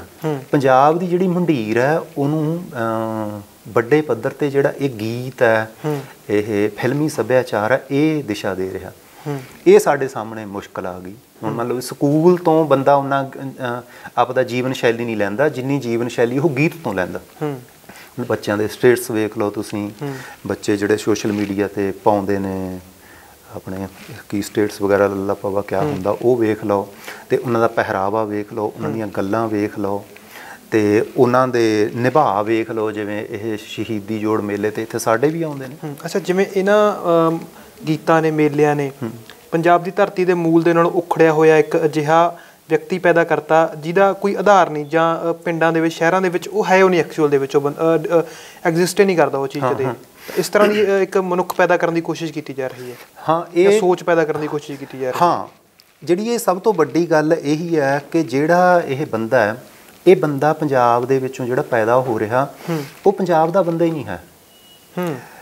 ਤੇ ਉਹ ਕੀ ਕਰ ਰਿਹਾ, ਉਹ ਮੰਨ ਲਓ ਇਹ ਗੀਤ ਗਾ ਰਿਹਾ ਕਿ ਮੈਂ ਕੁੜੀ ਨੂੰ ਚੱਕ ਲਿਆਵਾਂਗਾ, ਹਾਂਜੀ, ਮੈਂ ਇੱਦਾਂ ਧੱਕੇ ਨਾਲ ਜਿਹਦੇ ਦੂਸਰੇ ਦੇ ਉੱਤੇ ਧਾਵੀ ਬਣ ਕੇ ਜਾ ਰਿਹਾ ਵੀ ਮੈਂ ਕੁੱਟ ਦੇਵਾਂਗਾ, ਮਾਰ ਦੇਵਾਂਗਾ। ਉੱਥੇ ਸਵਾਲ ਬਣਨ ਵਾਲੀ ਗੱਲ ਇਹ ਹੈ ਕਿ ਇਸ ਗੱਲ ਨੇ ਜਿਹੜੀ ਵੀਰਤਾ ਜਾਂ ਜੋਸ਼ ਦੀ ਗੱਲ ਸੀ ਪੰਜਾਬ ਦੀ, ਜਿਹੜੀ ਸਦਾ ਹੀ ਪੰਜਾਬ ਦੇ ਵਿੱਚ ਇੱਥੋਂ ਦੇ ਬਾਹਰਲੇ ਦੁਸ਼ਮਣ ਦੇ ਖਿਲਾਫ ਚੱਲੀ, ਇਹਨਾਂ ਗੀਤਾਂ ਨੇ ਉਹ ਜੋਸ਼ ਦੀ ਗੱਲ, ਉਹ ਵੀਰਤਾ ਦੀ ਗੱਲ ਐਸੀ ਰਲਗੱਡ ਕਰ ਦਿੱਤੀ ਕਿ ਉਹ ਅੰਦਰ ਪੰਜਾਬ ਦੇ ਬੰਦੇ ਦੇ ਖਿਲਾਫ ਹੀ ਕਰ ਦਿੱਤੀ। ਮੰਨ ਲਓ ਵੀ ਗੀਤ ਦੇ ਵਿੱਚ ਇੱਕ ਗਾਉਣ ਵਾਲਾ ਜਾਂ ਜਿਹੜਾ ਨਾਇਕ ਆ ਉਹ ਕਹਿੰਦਾ ਵੀ ਮੈਂ ਤੈਨੂੰ ਮਾਰ ਦੇਵਾਂਗਾ, ਮੈਂ ਤੈਨੂੰ ਖਤਮ ਕਰ ਦੇਵਾਂਗਾ, ਪਰ ਜਿਹਦੇ ਨਾਲ ਲੜ ਰਿਹਾ ਉਹ ਵੀ ਪੰਜਾਬ ਦਾ ਹੀ ਆ। ਆਪਸੀ ਲੜਾਈ ਪੈਦਾ ਕਰਤੀ। ਹਾਂ, ਮਤਲਬ ਇਹ ਗੀਤਾਂ ਨੇ ਜਿਹੜੀ ਦਿਸ਼ਾ ਹੈ, ਦਿਸ਼ਾ ਐਸੀ ਪਲਟ ਦਿੱਤੀ ਕਿ ਉਹ ਅੰਦਰਲੀ ਜਿਹੜੀ ਜੰਗ ਹੈ, ਜਿਵੇਂ ਇਹ ਜਿਹੜੀ ਘਟਨਾ ਹੈ, ਇਹ ਘਟਨਾ ਦੀ ਵੀ ਸਭ ਤੋਂ ਵੱਡੀ ਸਮੱਸਿਆ ਇਹੀ ਹੈ ਨਾ ਕਿ ਦੋਵੇਂ ਸਾਡੇ ਨੇ, ਪੰਜਾਬ ਦੇ ਨੇ, ਸਾਡੇ ਹੀ ਨਿਆਣੇ ਨੇ। ਤਾਂ ਉਹਨੇ ਮਤਲਬ ਸਾਡੇ ਬੰਦਿਆਂ ਨੂੰ ਆਪਣੇ ਅੰਦਰ ਹੀ ਦੁਸ਼ਮਣ ਬਣਾ ਦਿੱਤਾ। ਸਵਾਲ ਪੰਜਾਬ ਦੇ ਸਾਹਮਣੇ ਇਹ ਆ, ਦੇਖੋ ਕਿਸੇ ਸੱਭਿਆਚਾਰ ਦੀ ਅਗਵਾਈ, ਕਿਸੇ ਸੱਭਿਆਚਾਰ ਨੂੰ ਦਿਸ਼ਾ ਦੇਣ ਦਾ ਨੁਕਤਾ ਹੀ ਇਹ ਹੁੰਦਾ ਹੈ ਕਿ ਉਸ ਆਗੂ ਨੇ, ਉਹਨਾਂ ਲੋਕਾਂ ਨੇ ਜਾਂ ਉਸ ਵਿਦਿਆ ਨੇ, ਜਿਹੜਾ ਵੀ ਉਹਦੀ ਅਗਵਾਈ ਕਰ ਰਿਹਾ, ਉਸ ਨੇ ਲੋਕਾਂ ਨੂੰ ਆਪਣੇ ਅੰਦਰ ਨਹੀਂ ਲੜਨ ਦੇਣਾ ਹੁੰਦਾ। ਸੰਤ ਜਰਨੈਲ ਸਿੰਘ ਦੀ ਇਹ ਮਿਸਾਲ ਸੀ। ਉਹ ਕਹਿੰਦੇ ਕਿ ਸਰਕਾਰ ਚਾਹੁੰਦੀ ਆ ਇਸ ਪ੍ਰਕਰਮਾਂ ਵਿੱਚ ਸਿੱਖਾਂ ਦੀਆਂ ਪੱਗਾਂ ਲਾਉਣ, ਪਰ ਉਹ ਕਹਿੰਦੇ ਮੈਂ ਆਪਦੇ ਜਿਉਂਦੇ ਜੀ ਇਹ ਹੋਣ ਨਹੀਂ ਦੇਣਾ, ਤੇ ਉਹਨਾਂ ਨੇ ਆਪਣੀ ਸ਼ਹਾਦਤ ਦੇ ਦਿੱਤੀ, ਇਹ ਹੋਣ ਨਹੀਂ ਦਿੱਤਾ। ਜਿਹੜੇ ਬੰਦੇ ਉਹਦੇ ਨਾਲ ਨਹੀਂ ਸਹਿਮਤ ਸੀ, ਉਹਨਾਂ ਦੀ ਸ਼ਹਾਦਤ ਤੋਂ ਬਾਅਦ ਉਹਨਾਂ ਨਾਲ ਸਹਿਮਤ ਹੋਏ ਤੇ ਬੰਦਿਆਂ ਨੇ ਉਹਨਾਂ ਨਾਲ ਸਹਿਮਤ ਹੋ ਕੇ ਸ਼ਹਾਦਤਾਂ ਦਿੱਤੀਆਂ। ਬਿਲਕੁਲ ਇੱਥੇ ਤੱਕ ਪਹੁੰਚੇ। ਤਾਂ ਇਹ ਜਿਹੜੀ ਸਾਡੇ ਸਾਹਮਣੇ ਜਿਹੜੀ ਇਹ ਗੱਲ ਹੈ, ਇਸ ਦਾ ਫਾਇਦਾ ਮਤਲਬ ਹਿੰਦੁਸਤਾਨ ਦੀ ਸਰਕਾਰ ਨੂੰ ਹੋ ਰਿਹਾ ਤੇ ਉਲਟਾ ਨੁਕਸਾਨ ਸਾਡਾ ਅੰਦਰੋਂ ਅੰਦਰੀ ਹੋ ਰਿਹਾ। ਤੇ ਇਹ ਘਟਨਾ ਉਸੇ ਸਾਰੇ ਘਟਨਾਕ੍ਰਮ ਦੇ ਵਿੱਚੋਂ, ਵਰਤਾਰੇ ਵਿੱਚੋਂ ਪੈਦਾ ਹੋਈ ਇਸ ਨੇ ਸਾਡੇ ਬੰਦੇ ਦੀ ਜਿਹੜੀ ਦਿਸ਼ਾ ਹੈ ਉਹ ਬਦਲ ਦਿੱਤੀ। ਤਾਂ ਜਿਵੇਂ ਤੁਸੀਂ ਮੇਲੇ ਦੀ ਗੱਲ ਕੀਤੀ ਹੈ, ਜਿਵੇਂ ਜਿਹੜੇ ਸਰਕਾਰੀ ਸ਼ਹਿਰ ਦੇ ਉੱਤੇ ਕਰਵਾਏ ਜਾਂਦੇ ਰਹੇ ਨੇ, ਜਾਂ ਜਿਵੇਂ ਜਿਹੜੇ ਪੰਜਾਬ ਦੇ ਆਪਾਂ ਮਸ਼ਹੂਰ ਮੇਲੇ ਨੇ, ਜਿਵੇਂ ਗਾਣਿਆਂ ਦੇ ਵਿੱਚ ਵੀ ਆਉਂਦੇ ਨੇ ਜਾਂ ਜਿਹੜੇ ਜਿਵੇਂ ਜਰਗ ਦਾ ਹੋ ਗਿਆ, ਛਪਾਰ ਦਾ ਹੋ ਗਿਆ, ਛਪਾਰ ਦੇ ਇਸ ਤਰ੍ਹਾਂ ਜਿਹੜੇ ਮੇਲੇ ਹੋ ਗਏ, ਇਹ ਮੇਲੇ ਸਿੱਖਾਂ ਦੇ ਮੇਲਿਆਂ ਦੇ ਨਾਲ ਮੇਲ ਖਾਂਦੇ ਨੇ ਜਾਂ ਇਹ ਵੱਖਰੇ ਨੇ? ਦੇਖੋ ਜਿਹੜੇ ਉਹ ਮੇਲੇ ਨੇ ਨਾ ਪੰਜਾਬ ਦੇ, ਜਰਗ ਦਾ ਮੇਲਾ, ਛਪਾਰ ਦਾ ਮੇਲਾ, ਉਹ ਬੜੀ ਦੇਰ ਤੋਂ ਪੰਜਾਬ ਦੀ ਲੋਕ ਧਾਰਾ ਨਾਲ ਜੁੜੇ ਹੋਏ ਨੇ ਤੇ ਲੋਕ ਧਾਰਾ ਦੇ ਵਿੱਚ ਬਦਮਾਸ਼ੀ ਤੱਤ ਹੁੰਦਾ ਤੇ ਉਹ ਮੇਲਿਆਂ ਦੇ ਵਿੱਚ ਜੇ ਤੁਸੀਂ ਵੇਖੋ ਤਾਂ ਉਹਨਾਂ ਦੇ ਵਿੱਚ ਬਦਮਾਸ਼ੀ ਤੱਤ ਹੈ ਸੀ। ਤੇ ਜਿਵੇਂ ਤੁਸੀਂ ਛਪਾਰ ਦੇ ਮੇਲੇ ਦੇ ਗੀਤ ਕੱਢ ਕੇ ਵੇਖੋ, ਉੱਥੇ ਪੈਣ ਵਾਲੀਆਂ ਬੋਲੀਆਂ ਕੱਢ ਕੇ ਵੇਖੋ, ਠੀਕ ਹੈ, ਵੀ ਮੇਲਾ ਤਾਂ ਛਪਾਰ ਲੱਗਦਾ ਜਗਤ ਤੋਂ ਭਾਰੀ, ਇਕੱਠ ਮੁਸ਼ਟੰਡਿਆਂ ਦਾ, ਬੋਤਲਾਂ ਮੰਗਾ ਲਈਆਂ 40, ਇਸ ਤਰ੍ਹਾਂ ਫਿਰ ਔਰਤਾਂ ਬਾਰੇ ਥੋੜ੍ਹੇ ਜਿਹੇ, ਤੇ ਫਿਰ ਉਹਦੇ ਵਿੱਚ ਅਸ਼ਲੀਲਤਾ ਵੀ ਸੀ ਉਹਨਾਂ ਮੇਲਿਆਂ ਦੇ ਵਿੱਚ, ਉਹਨਾਂ ਵਿੱਚ ਛੇੜਖਾਨੀ। ਉਹ ਮੇਲਿਆਂ ਦਾ ਤਾਂ ਇੱਦਾਂ ਦੀ ਖਾਸਾ ਹੁੰਦਾ ਸੀ ਕਿ ਔਰਤਾਂ ਦਾ ਮੇਲਾ 8 ਦਿਨ ਹੁੰਦਾ ਸੀ ਤੇ ਮਰਦਾਂ ਦਾ ਮੇਲਾ 8 ਦਿਨ ਹੁੰਦਾ ਸੀ। ਮਰਦਾਂ ਦੇ ਵਿੱਚੋਂ ਵੀ ਜਿਹੜੇ ਮੰਡੀਰ ਜਾਂ ਇਸ ਤਰ੍ਹਾਂ ਦੇ ਲੱਚਰਤਾ ਜਾਂ ਬਦਮਾਸ਼ੀ ਵਾਲਾ ਹੁੰਦਾ ਸੀ, ਉਹ ਆਥਣੇ ਹੁੰਦਾ ਸੀ ਤੇ ਉਹ ਮੇਲਿਆਂ ਦੇ ਵਿੱਚ ਇੱਦਾਂ ਦਾ ਨਖੇੜਾ ਸੀ। ਜਿਹੜੇ ਬੰਦੇ ਭਲੇ ਮਾਨਸ ਲੋਕ ਜਿਹੜੇ ਉਹ ਮੇਲਿਆਂ ਦੇ ਨਾਲ ਜੁੜੇ ਹੁੰਦੇ ਸੀ, ਉਹ ਜਾਂ ਤਾਂ ਸਵੇਰ ਜੋਤੇ ਆਪਣਾ ਮੱਥਾ ਟੇਕ ਕੇ ਆਉਂਦੇ ਸੀ ਤੇ ਜਾਂ ਫਿਰ ਉਹ ਔਰਤਾਂ ਇੱਕ ਦਿਨ ਪਹਿਲਾਂ ਜਾਂ ਜਿਹੜੇ ਦਿਨ ਉਹ ਮਰਦ ਦਾ ਨਹੀਂ ਹੁੰਦਾ ਸੀ ਉਸ ਦਿਨ ਹੁੰਦੇ ਸੀ। ਉਹ ਮੇਲਿਆਂ ਦੇ ਵਿੱਚ ਇੱਦਾਂ ਦਾ ਬਦਮਾਸ਼ੀ ਤੱਤ ਸੀ। ਤੇ ਜਿਹੜੇ ਇਹ ਸਿੱਖਾਂ ਦੇ ਮੇਲੇ ਨੇ, ਸਿੱਖਾਂ ਦੇ ਜਿੰਨੀਆਂ ਸੁਭਾਵਾਂ ਜਾਂ ਮੇਲੇ ਨੇ, ਇਹਨਾਂ ਦਾ ਸੰਬੰਧ ਨਿਰੋਲ ਇਤਿਹਾਸਕ ਹੈ। ਇਤਿਹਾਸ ਦੇ ਵਿੱਚ ਸਿੱਖਾਂ ਦੀਆਂ ਕੁਰਬਾਨੀਆਂ, ਗੁਰੂ ਸਾਹਿਬਾਨ ਦੇ ਦਿੱਤੇ ਹੋਏ ਜਿਹੜੇ ਆਦਰਸ਼ ਨੇ ਉਹ ਨੇ। ਜਿਵੇਂ ਹੋਲਾ ਮਹੱਲਾ ਵੀ ਆ, ਹੋਲਾ ਮਹੱਲਾ ਗੁਰੂ ਸਾਹਿਬ ਨੇ ਆਪ ਸ਼ੁਰੂ ਕੀਤਾ ਤੇ ਹੋਲਾ ਮਹੱਲੇ ਦੇ ਵਿੱਚ ਇਹ ਹੁਣ ਫਿਰ ਕੀ ਹੋਇਆ ਸਾਡੇ ਸਾਹਮਣੇ ਕਿ ਇਹ ਜਿਹੜੀ ਨਵੇਂ ਕਿਸਮ ਦੇ ਲੋਕ ਸਿੱਖ ਸੱਭਿਆਚਾਰ ਵਿੱਚ ਆ ਗਏ, ਮੰਨ ਲਓ ਵੀ ਸਾਰੇ ਹੀ ਬੰਦੇ ਸਿੱਖ ਬਣ ਗਏ, ਸਾਰੇ ਹੀ ਬੰਦੇ ਆਪਣੇ ਆਪ ਨੂੰ ਸਿੱਖ ਦੇ ਰੂਪ ਵਿੱਚ ਪ੍ਰਗਟ ਕਰਨ ਲੱਗ ਪਏ, ਚਾਹੇ ਉਹ ਰਹਿਤਲ ਵਜੋਂ ਉੱਡੇ ਹਨ ਕਿ ਨਹੀਂ ਹਨ। ਤਾਂ ਉਹਨਾਂ ਨੇ ਇਹ ਸੰਕਟ ਖੜਾ ਕਰ ਦਿੱਤਾ ਕਿ ਉਹਨਾਂ ਨੇ ਜਿਹੜੇ ਇਹ ਬਦਮਾਸ਼ੀ ਵਾਲੇ ਜਾਂ ਆਮ ਮਨੋਰੰਜਨ ਦੇ ਲੋਕ ਮੇਲੇ ਸੀ ਉਹ, ਅਤੇ ਜਿਹੜੇ ਇਹ ਪਵਿੱਤਰਤਾ ਜਾਂ ਕਿਸੇ ਇਤਿਹਾਸਕ ਵਜ੍ਹਾ ਕਰਕੇ ਲੱਗ ਰਹੇ ਮੇਲੇ, ਇਹਨਾਂ ਨੂੰ ਰਲਗੱਡ ਕਰ ਦਿੱਤਾ। ਉਹ ਰਲਗੱਡ ਤਾਂ 1990 ਤੋਂ ਬਾਅਦ ਇਹ ਗੀਤਾਂ ਕਰਕੇ ਤੇ ਹਿੰਦੁਸਤਾਨ ਦੀ ਸਰਕਾਰ ਦੇ ਧੱਕ ਦੇਣ ਕਰਕੇ ਵਧੀ ਹੈ ਬਹੁਤ ਜ਼ਿਆਦਾ। ਪਹਿਲਾਂ ਨਹੀਂ ਸੀ। ਪਹਿਲਾਂ ਮੰਨ ਲਓ ਵੀ ਜਿਹੜੇ ਫਤਿਹਗੜ੍ਹ ਸਾਹਿਬ ਵੀ ਬੰਦੇ ਸ਼ਹੀਦੀ ਸਭਾ ਦੇ ਉੱਤੇ ਆਉਂਦੇ ਸੀ ਜੀ, ਉਹ ਇੱਦਾਂ ਨਹੀਂ ਸੀ ਆਉਂਦੇ ਹੁੰਦੇ। ਉਹ ਮਤਲਬ ਬੰਦੇ ਬੜੀ ਸ਼ਰਧਾ ਨਾਲ, ਮੇਰਾ ਪਿੰਡ ਇੱਥੋਂ 55 ਕਿਲੋਮੀਟਰ ਆ, ਸਾਡੇ ਜਿਹੜੇ ਬਜ਼ੁਰਗ ਸੀ ਉਹਨਾਂ ਨੇ ਸਵੇਰੇ ਉੱਥੋਂ ਸਦੇਹਾ 5 ਵਜੇ ਚੱਲਣਾ, 6-6:30 ਵਜੇ ਨੂੰ 7 ਵਜੇ ਨੂੰ ਇੱਥੋਂ ਮੱਥਾ ਟੇਕਣਾ ਤੇ 9 ਵਜੇ ਨੂੰ ਵਾਪਸ ਮੁੜ ਜਾਂਦੇ ਸੀ। ਮੈਂ ਇਸ ਜ਼ਿਲ੍ਹੇ ਦਾ ਹੀ ਆ ਤਾਂ ਮੈਂ ਆਪਣੇ ਬਜ਼ੁਰਗਾਂ ਤੋਂ ਸੁਣਿਆ ਉਹ ਵਿਰਾਗ ਦੇ ਦਿਨ ਮੰਨੇ ਜਾਂਦੇ ਸੀ, ਵਿਰਾਗ ਦੇ ਵਿੱਚ ਗੁਰੂ ਦੇ ਨਾਲ ਜੁੜਨ ਦੇ ਦਿਨ ਮੰਨੇ ਜਾਂਦੇ ਸੀ। ਅੱਜ ਕੱਲ੍ਹ ਭਾਵੇਂ ਉੱਥੇ ਟੋਕਾ ਟਾਕੀ ਕਰ ਦਿੰਦੇ ਨੇ ਕਿ ਥੱਲੇ ਕਾਹਤੋਂ ਪੈਂਦੇ ਨੇ, ਪਰ ਇੱਥੇ ਦੇ ਲੋਕ ਅੱਜ ਵੀ ਉੱਦਾਂ ਕਰਦੇ ਨੇ। ਬਿਲਕੁਲ ਹਾਂ। ਤੇ ਉਹ ਜਿਹੜਾ ਉੱਥੇ ਦਾ ਹੋਲੇ ਮਹੱਲੇ ਦਾ ਹੈ ਚੱਕਰ, ਉਹਦੇ ਵਿੱਚ ਇਹ ਸੁਭਾਵਕ ਆ। ਹੋਲੇ ਮਹੱਲੇ ਦੇ ਫਤਿਹਗੜ੍ਹ ਸਾਹਿਬ ਦੇ ਸ਼ਹੀਦੀ ਸਭਾ ਦੇ ਵਿੱਚ ਇੱਕ ਬਿੱਥ ਹੈ ਜੀ, ਹਾਂ। ਉਹ ਬਿੱਥ ਉਹ ਇਹ ਆ ਕਿਉਂਕਿ ਉਹਦਾ ਮੂਲ ਇੱਕ ਕਾਰਨ ਇਹ ਆ ਕਿ ਉੱਥੇ ਹੁਣ ਉਹਦੇ ਵਿੱਚ ਵੀਰਤਾ ਤੱਤ ਹੈ। ਇੱਕ ਵਾਰੀ ਪਹਿਲਾਂ ਵੀ ਜਦੋਂ ਅੰਗਰੇਜ਼ਾਂ ਦੀ ਹਕੂਮਤ ਸੀ, ਜਦੋਂ ਮਹੰਤਾਂ ਨੇ ਗੁਰਦੁਆਰਿਆਂ ਦੇ ਉੱਤੇ ਸਿੱਖਾਂ ਦੇ ਤਖਤਾਂ ਉੱਤੇ ਕਬਜ਼ੇ ਕਰ ਲਏ ਸੀ, ਉਦੋਂ ਵੀ ਇਸ ਤਰ੍ਹਾਂ ਦੀ ਇੱਕ ਮੁਸ਼ਕਿਲ ਆਈ ਸੀ। ਉਦੋਂ ਵੀ ਜਿਹੜੇ ਇੱਕ ਮੰਡੀਰ ਸੀ ਜਾਂ ਜਿਹੜੇ ਉਹ ਬਦਮਾਸ਼ ਕਿਸਮ ਦੇ ਲੋਕ ਸੀ, ਉਹ ਔਰਤਾਂ ਨੂੰ ਤੰਗ ਕਰਦੇ ਹੁੰਦੇ ਸੀ ਤੇ ਮੰਦਾ ਚੰਗਾ ਬੋਲਣਾ ਤੇ ਬਹੁਤ ਮਾੜੀਆਂ ਘਟਨਾਵਾਂ ਦਾ ਸੀ। ਉਦੋਂ ਸਿੱਖਾਂ ਨੇ ਫਿਰ ਖਾਸ ਕਰ ਦੁਆਬੇ ਦੇ ਸਿੱਖਾਂ ਨੇ ਇੱਕ ਬੜੇ ਉਚੇਚ ਨਾਲ ਇੱਕ ਕਾਰ ਖਾਸ ਜਥਾ ਬਣਾਇਆ ਤੇ ਉਦੋਂ ਫਿਰ ਉਹਨਾਂ ਨੇ ਡੰਡੇ ਨਾਲ ਉਹਨਾਂ ਨੂੰ ਠੀਕ ਕੀਤਾ ਸੀ ਜੀ, ਬੜੇ ਜ਼ੋਰ ਨਾਲ ਉਹਨਾਂ ਨੇ ਉਹਨੂੰ ਠੀਕ ਕੀਤਾ।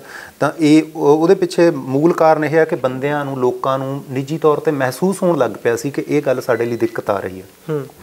ਕਿਉਂਕਿ ਜਦੋਂ ਕੋਈ ਸੱਭਿਆਚਾਰ ਆਪਣੇ ਮੂਲ ਰਾਹ ਤੋਂ ਥੋੜ੍ਹਾ ਜਿਹਾ ਖੁੰਝਦਾ ਨਾ, ਤਾਂ ਉਹਦੇ ਵਿੱਚ ਜਿਵੇਂ ਬੰਦੇ ਦੇ ਅੰਦਰ ਵੀ ਬੁਰਾਈ ਤੱਤ ਭਾਰੂ ਹੋ ਜਾਂਦਾ, ਉਸ ਤਰ੍ਹਾਂ ਸੱਭਿਆਚਾਰ 'ਚ ਵੀ ਬੁਰਾਈ ਤੱਤ ਆ ਜਿਹੜਾ ਉਹ ਭਾਰੂ ਹੋ ਜਾਂਦਾ। ਉਸ ਤੱਤ ਨੂੰ ਸੱਭਿਆਚਾਰ ਨੇ ਆਪ ਹੀ ਮਤਲਬ ਮਸਲੇ ਹੱਲ ਕਰਕੇ, ਜਿਵੇਂ ਆਪਾਂ ਅੱਜ ਬੈਠੇ ਹਾਂ ਇਸ ਗੱਲ 'ਤੇ ਚਰਚਾ ਕਰਨ ਲਈ, ਇਸੇ ਤਰ੍ਹਾਂ ਉਦੋਂ ਵੀ ਸਿੱਖਾਂ ਨੇ ਬਹੁਤ ਵੱਡੀਆਂ ਵੱਡੀਆਂ ਚਰਚਾਵਾਂ ਕੀਤੀਆਂ। ਉਦੋਂ ਉਹ ਚਰਚਾਵਾਂ ਦੇ ਵਿੱਚੋਂ ਸਿੱਖ ਸੰਗਤ ਨੇ ਹੀ ਫਿਰ ਉਸ ਨੂੰ ਕੱਢਿਆ ਤੇ ਉਹ ਜਿਹੜੇ ਬਦਮਾਸ਼ ਲੋਕ ਸੀ ਉਹ ਇੱਕੋ ਵਾਰੀ ਰੋਕਣ ਤੇ ਉਹ ਖਤਮ ਹੋ ਗਏ ਬਸ ਮੁੜ ਕੇ। ਜਿਵੇਂ ਤੁਸੀਂ ਕਿਹਾ ਕਿ ਇਤਿਹਾਸ ਦੇ ਵਿੱਚ ਇੱਦਾਂ ਚਰਚਾਵਾਂ ਹੋਈਆਂ ਨੇ, ਹੁਣ ਇਸ ਘਟਨਾ ਤੋਂ ਬਾਅਦ ਜਿਹੜੀ ਅਨੰਦਪੁਰ ਸਾਹਿਬ ਵਾਪਰੀ ਹੈ, ਤੁਹਾਨੂੰ ਕੀ ਲੱਗਦਾ ਕਿੰਨੀ ਕੁ ਚਰਚਾ ਦੀ ਲੋੜ ਹੈ? ਕਿਉਂਕਿ ਇੱਕ ਮੈਂ ਗੱਲ ਕਰਨੀ ਚਾਹੁੰਦਾ ਕਿ ਸੋਸ਼ਲ ਮੀਡੀਆ ਦੇ ਉੱਤੇ ਜ਼ਿਆਦਾਤਰ ਨੌਜਵਾਨ ਸੋਸ਼ਲ ਮੀਡੀਆ ਦੇ ਨਾਲ ਜੁੜਿਆ ਹੋਇਆ, ਉੱਥੇ ਜਿਹੜਾ ਨੈਰੇਟਿਵ ਤਿਆਰ ਕੀਤਾ ਜਾਂਦਾ ਜਾਂ ਸਿਰਜਿਆ ਜਾਂਦਾ ਉਹ ਨੌਜਵਾਨਾਂ ਦੇ ਮਨਾਂ 'ਚ ਆਉਂਦਾ। ਇੱਕ ਨੈਰੇਟਿਵ ਤਿਆਰ ਕੀਤਾ ਜਾ ਰਿਹਾ ਕਿ ਮੰਡੀਰ ਸਾਵਧਾਨ ਰਹੇ ਅਗਲੀ ਵਾਰ ਤੋਂ, ਕਿਉਂਕਿ ਹੋਲਾ ਮਹੱਲਾ ਅਗਲੇ ਸਾਲ ਆਵੇਗਾ, ਸ਼ਹੀਦੀ ਸਭਾਵਾਂ ਆਉਣਗੀਆਂ, ਤਾਂ ਮੰਡੀਰ ਤਿਆਰ ਰਹੇ, ਉਹਨਾਂ ਨੂੰ ਟੱਕਰਿਆ ਜਾਊਗਾ। ਤਾਂ ਉਹ ਕੱਲ੍ਹ ਸਮੱਸਿਆ ਉੱਥੇ ਫਿਰ ਪੈਦਾ ਹੋ ਗਈ ਹੈ ਕਿ ਅਗਲੀ ਵਾਰ ਫਿਰ ਤੋਂ ਟਕਰਾਅ ਦੀ ਸਥਿਤੀ ਪੈਦਾ ਹੋ ਸਕਦੀ ਹੈ ਸਿੱਖਾਂ ਦੇ ਨੌਜਵਾਨਾਂ ਦੇ ਵਿਚਕਾਰ ਆਪਸ ਦੇ ਵਿੱਚ, ਭਰਾ ਮਾਰੂ ਜੰਗ ਮੰਗ। ਤਾਂ ਹੁਣ ਬੈਠ ਕੇ ਇਦਾਂ ਗੱਲਬਾਤ ਕਰਨ ਦੀ, ਇੱਕ ਦੂਜੇ ਦੇ ਸੁਝਾਅ ਲੈਣ ਦੀ, ਸਮੱਸਿਆ ਦੇ ਹੱਲ ਕੱਢਣ ਦੀ ਕਿੰਨੀ ਕੁ ਲੋੜ ਮਹਿਸੂਸ ਹੋ ਰਹੀ ਹੈ? ਲੋੜ ਤਾਂ ਦੇਖੋ ਜੀ ਇਹ ਹੈ ਵੀ ਜਿਹੜੀ ਹੁਣ ਪਿਛਲੇ ਲੰਬੇ ਸਮੇਂ ਤੋਂ ਸਿੱਖਾਂ ਦੀ ਸਾਰੀ ਸਥਿਤੀ ਆ ਜੀ, ਪਿਛਲੇ 25-30 ਸਾਲ ਤੋਂ ਉਹਦੇ ਬਾਰੇ ਜਿੰਨੀ ਚਰਚਾ ਹੋਣ ਦੀ ਲੋੜ ਸੀ ਉਨੀ ਹੋਈ ਨਹੀਂ ਹੈ। ਤੇ ਉਹਦੇ ਬਾਰੇ ਭਰਪੂਰ ਚਰਚਾ ਤੇ ਭਰਪੂਰ ਅੰਕੜੇ ਇਕੱਠੇ ਕੀਤੇ ਜਾਣੇ ਚਾਹੀਦੇ ਸੀ। ਉਹਨੂੰ ਸਿਧਾਂਤਕ ਰੂਪ ਦੇ ਵਿੱਚ ਸਿੱਖਾਂ ਦੀ ਪਰੰਪਰਾ ਮੁਤਾਬਕ ਵੱਖੋ ਵੱਖਰੇ ਰੂਪ ਦੇ ਵਿੱਚ ਉਹਨੂੰ ਚਰਚਾ ਕਰਨਾ ਬਣਦਾ ਸੀ। ਇਸ ਘਟਨਾ ਬਾਰੇ ਵੀ ਭਰਪੂਰ ਚਰਚਾ ਕਰਨੀ ਬਣਦੀ ਆ। ਇਹ ਘਟਨਾ ਦੇ ਬਾਰੇ ਮੂਲ ਰੂਪ ਵਿੱਚ ਗੱਲ ਇਹੀ ਕਹੀ ਜਾ ਸਕਦੀ ਹੈ ਵੀ ਇਹ ਘਟਨਾ ਕੇਵਲ ਇਹ ਘਟਨਾ ਨਹੀਂ ਹੈ, ਇਹ ਘਟਨਾ ਦਾ ਇਤਿਹਾਸ ਬੜਾ ਪਿੱਛੇ ਤੱਕ ਜਾਂਦਾ। 1984 ਤੋਂ ਬਾਅਦ ਤੇ ਖਾਸ ਕਰ 1990 ਤੋਂ ਬਾਅਦ, ਹੁਣ ਤਾਂ 84 ਤੋਂ ਬਾਅਦ ਇਹ ਸਰਕਾਰ ਨੇ ਨੀਤੀ ਬਦਲ ਲਈ ਸੀ, ਪਰ 1990 ਤੋਂ ਬਾਅਦ ਜਿਵੇਂ ਉਹਨਾਂ ਨੇ ਆਪਣੀ ਪੰਜਾਬ ਦੀ ਸੱਭਿਆਚਾਰਕ ਨੀਤੀ ਬਾਰੇ, ਪੰਜਾਬ ਦੇ ਵਿੱਦਿਆ ਪ੍ਰਬੰਧ ਬਾਰੇ ਜਿਹੜੀ ਨੀਤੀ ਦੇ ਵਿੱਚ ਬਦਲਾਅ ਲੈ ਕੇ ਆਂਦਾ, ਉਹ ਸਾਰਾ ਇਸ ਪਿਛੋਕੜ ਦਾ ਕਾਰਨ ਆ।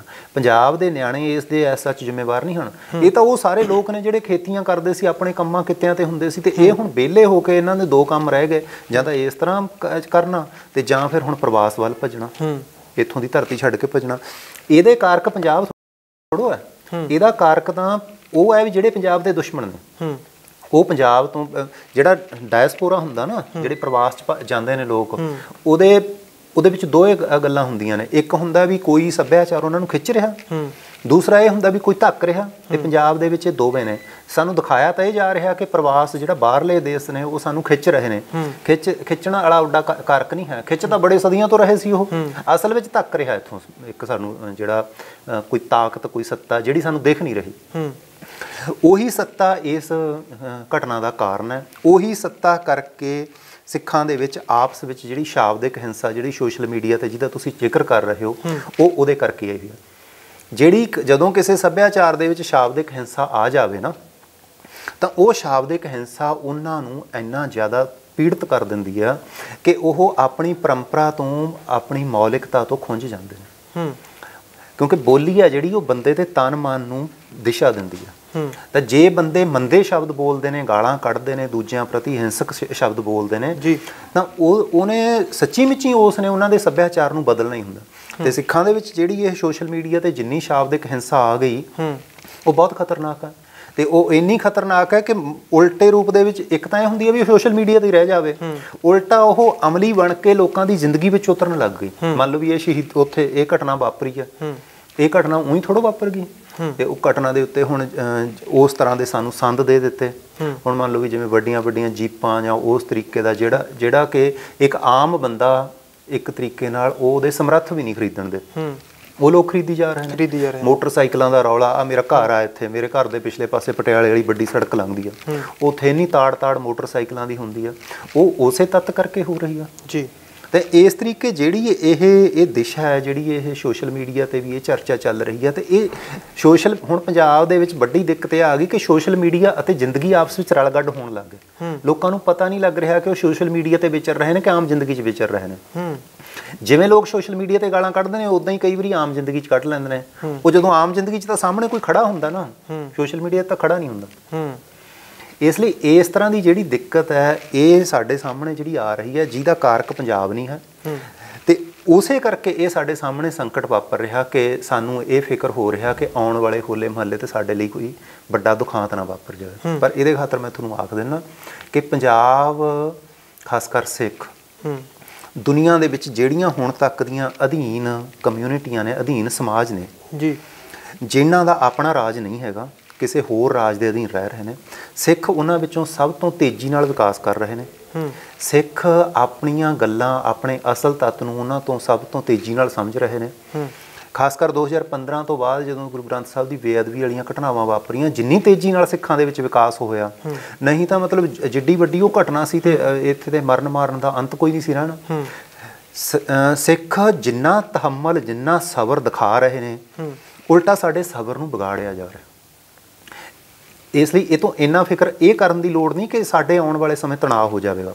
ਤਣਾਅ ਦੀ ਮੈਂ ਲਗਭਗ ਮੈਨੂੰ ਗਰੰਟੀ ਵਾਂਗੂ ਲੱਗਦੀ ਹੈ ਗੱਲ ਵੀ ਬਿਲਕੁਲ ਦੀ ਸੰਭਾਵਨਾ ਨਹੀਂ। ਬਸ ਲੋੜ ਇਹ ਹੈ ਕਿ ਜੋ ਸਾਡੇ ਤੇ ਬਾਹਰੋਂ ਅਸਰ ਪੈ ਰਹੇ ਨੇ ਉਹਨਾਂ ਅਸਰਾਂ ਨੂੰ ਅਸੀਂ ਕਿੰਨੇ ਕੁ ਠੀਕ ਰੂਪ ਵਿੱਚ ਮੁਖਾਤਿਬ ਹੋ ਰਹੇ ਹਾਂ, ਕਿੰਨੇ ਕੁ ਠੀਕ ਰੂਪ ਦੇ ਵਿੱਚ ਰੋਕ ਰਹੇ ਹਾਂ। ਜਿਵੇਂ ਤੁਸੀਂ ਕਿਹਾ ਕਿ ਬਾਹਰੋਂ ਅਸਰ ਪੈ ਰਹੇ ਨੇ, ਸੱਭਿਆਚਾਰ ਦੇ ਉੱਤੇ ਗਲੋਬਲਾਈਜੇਸ਼ਨ ਦੇ ਅਸਰ ਪੈਂਦੇ ਨੇ, ਕਿਸੇ ਵੀ ਕੌਮ ਦੇ ਉੱਤੇ ਜਿਹੜੀ ਪੂਰੀ ਦੁਨੀਆ ਜਦੋਂ ਵਿਕਾਸ ਕਰਦੀ ਹੈ ਉਹਦਾ ਅਸਰ ਪੈਂਦਾ ਆ। ਤਾਂ ਹੁਣ ਜਿਹੜਾ ਇਹ ਅਸਰ ਹੈ ਇਹ ਪੰਜਾਬ ਦੀ ਧਰਤੀ ਦੇ ਉੱਤੇ ਜਿਹੜਾ ਪੈ ਰਿਹਾ, ਇਸੇ ਤਰ੍ਹਾਂ ਦਾ ਅਸਰ ਹਿਮਾਚਲ ਜਾਂ ਹੋਰ ਸਾਡੇ ਦੂਜੇ ਸੂਬਿਆਂ ਦੇ ਉੱਤੇ ਜਾਂ ਦੂਸਰੀਆਂ ਕੌਮਾਂ ਦੂਸਰੇ ਸੱਭਿਆਚਾਰਾਂ ਦੇ ਉੱਤੇ ਵੀ ਇਸੇ ਤਰ੍ਹਾਂ ਪੈ ਰਿਹਾ, ਉੱਥੇ ਵੱਖਰਾ ਪੈਂਦਾ ਆ? ਦੇਖੋ, ਜਿਹੜਾ ਤਾਂ ਹੁੰਦਾ ਵੱਡੇ ਪੱਧਰ ਤੇ ਆ ਰਿਹਾ ਕੋਈ ਅਸਰ, ਜਿਵੇਂ ਵਿਸ਼ਵੀਕਰਨ ਦਾ ਹੈ, ਵਿਸ਼ਵੀਕਰਨ ਤੋਂ ਬਾਅਦ ਮੰਡੀਕਰਨ ਦਾ ਹੈ, ਮੰਡੀਆਂ ਦੇ ਨਾਲ ਫਿਰ ਆਹ ਮੀਡੀਆ ਸੱਭਿਆਚਾਰ ਦਾ, ਇਹ ਕੁਛ ਹੱਦ ਤੱਕ ਤਾਂ ਇਹ ਸਾਂਝਾ ਹੋਣਾ ਹੀ ਆ, ਕਿਉਂਕਿ ਜਿੱਥੇ ਜਿੱਥੇ ਜਿਹੜਾ ਅਸਰ ਪੈਣਾ ਉਹ ਪੈਣਾ ਹੀ ਹੁੰਦਾ। ਪਰ ਜਦੋਂ ਜਿਹੜੇ ਤੱਤ ਬਾਰੇ ਆਪਾਂ ਅੱਜ ਖਾਸ ਗੱਲ ਕਰ ਰਹੇ ਹਾਂ, ਇਹ ਤੱਤ ਨਹੀਂ ਦੂਜਿਆਂ ਸੱਭਿਆਚਾਰਾਂ ਦੇ ਵਿੱਚ ਇੱਦਾਂ ਵੇਖਣ ਨੂੰ ਮਿਲਦਾ। ਉਹਨਾਂ ਵਿੱਚ ਜੋ ਆਪਣੀ ਪਰੰਪਰਾ ਵੱਲੋਂ ਆ ਰਿਹਾ ਉਹ ਉੱਦਾਂ, ਉਹ ਆਪਣੀ ਪਰੰਪਰਾ ਤੋਂ ਅਜੇ ਉਹਨਾਂ ਨੇ ਉਲਟ ਦਿਸ਼ਾ ਨਹੀਂ ਲਈ।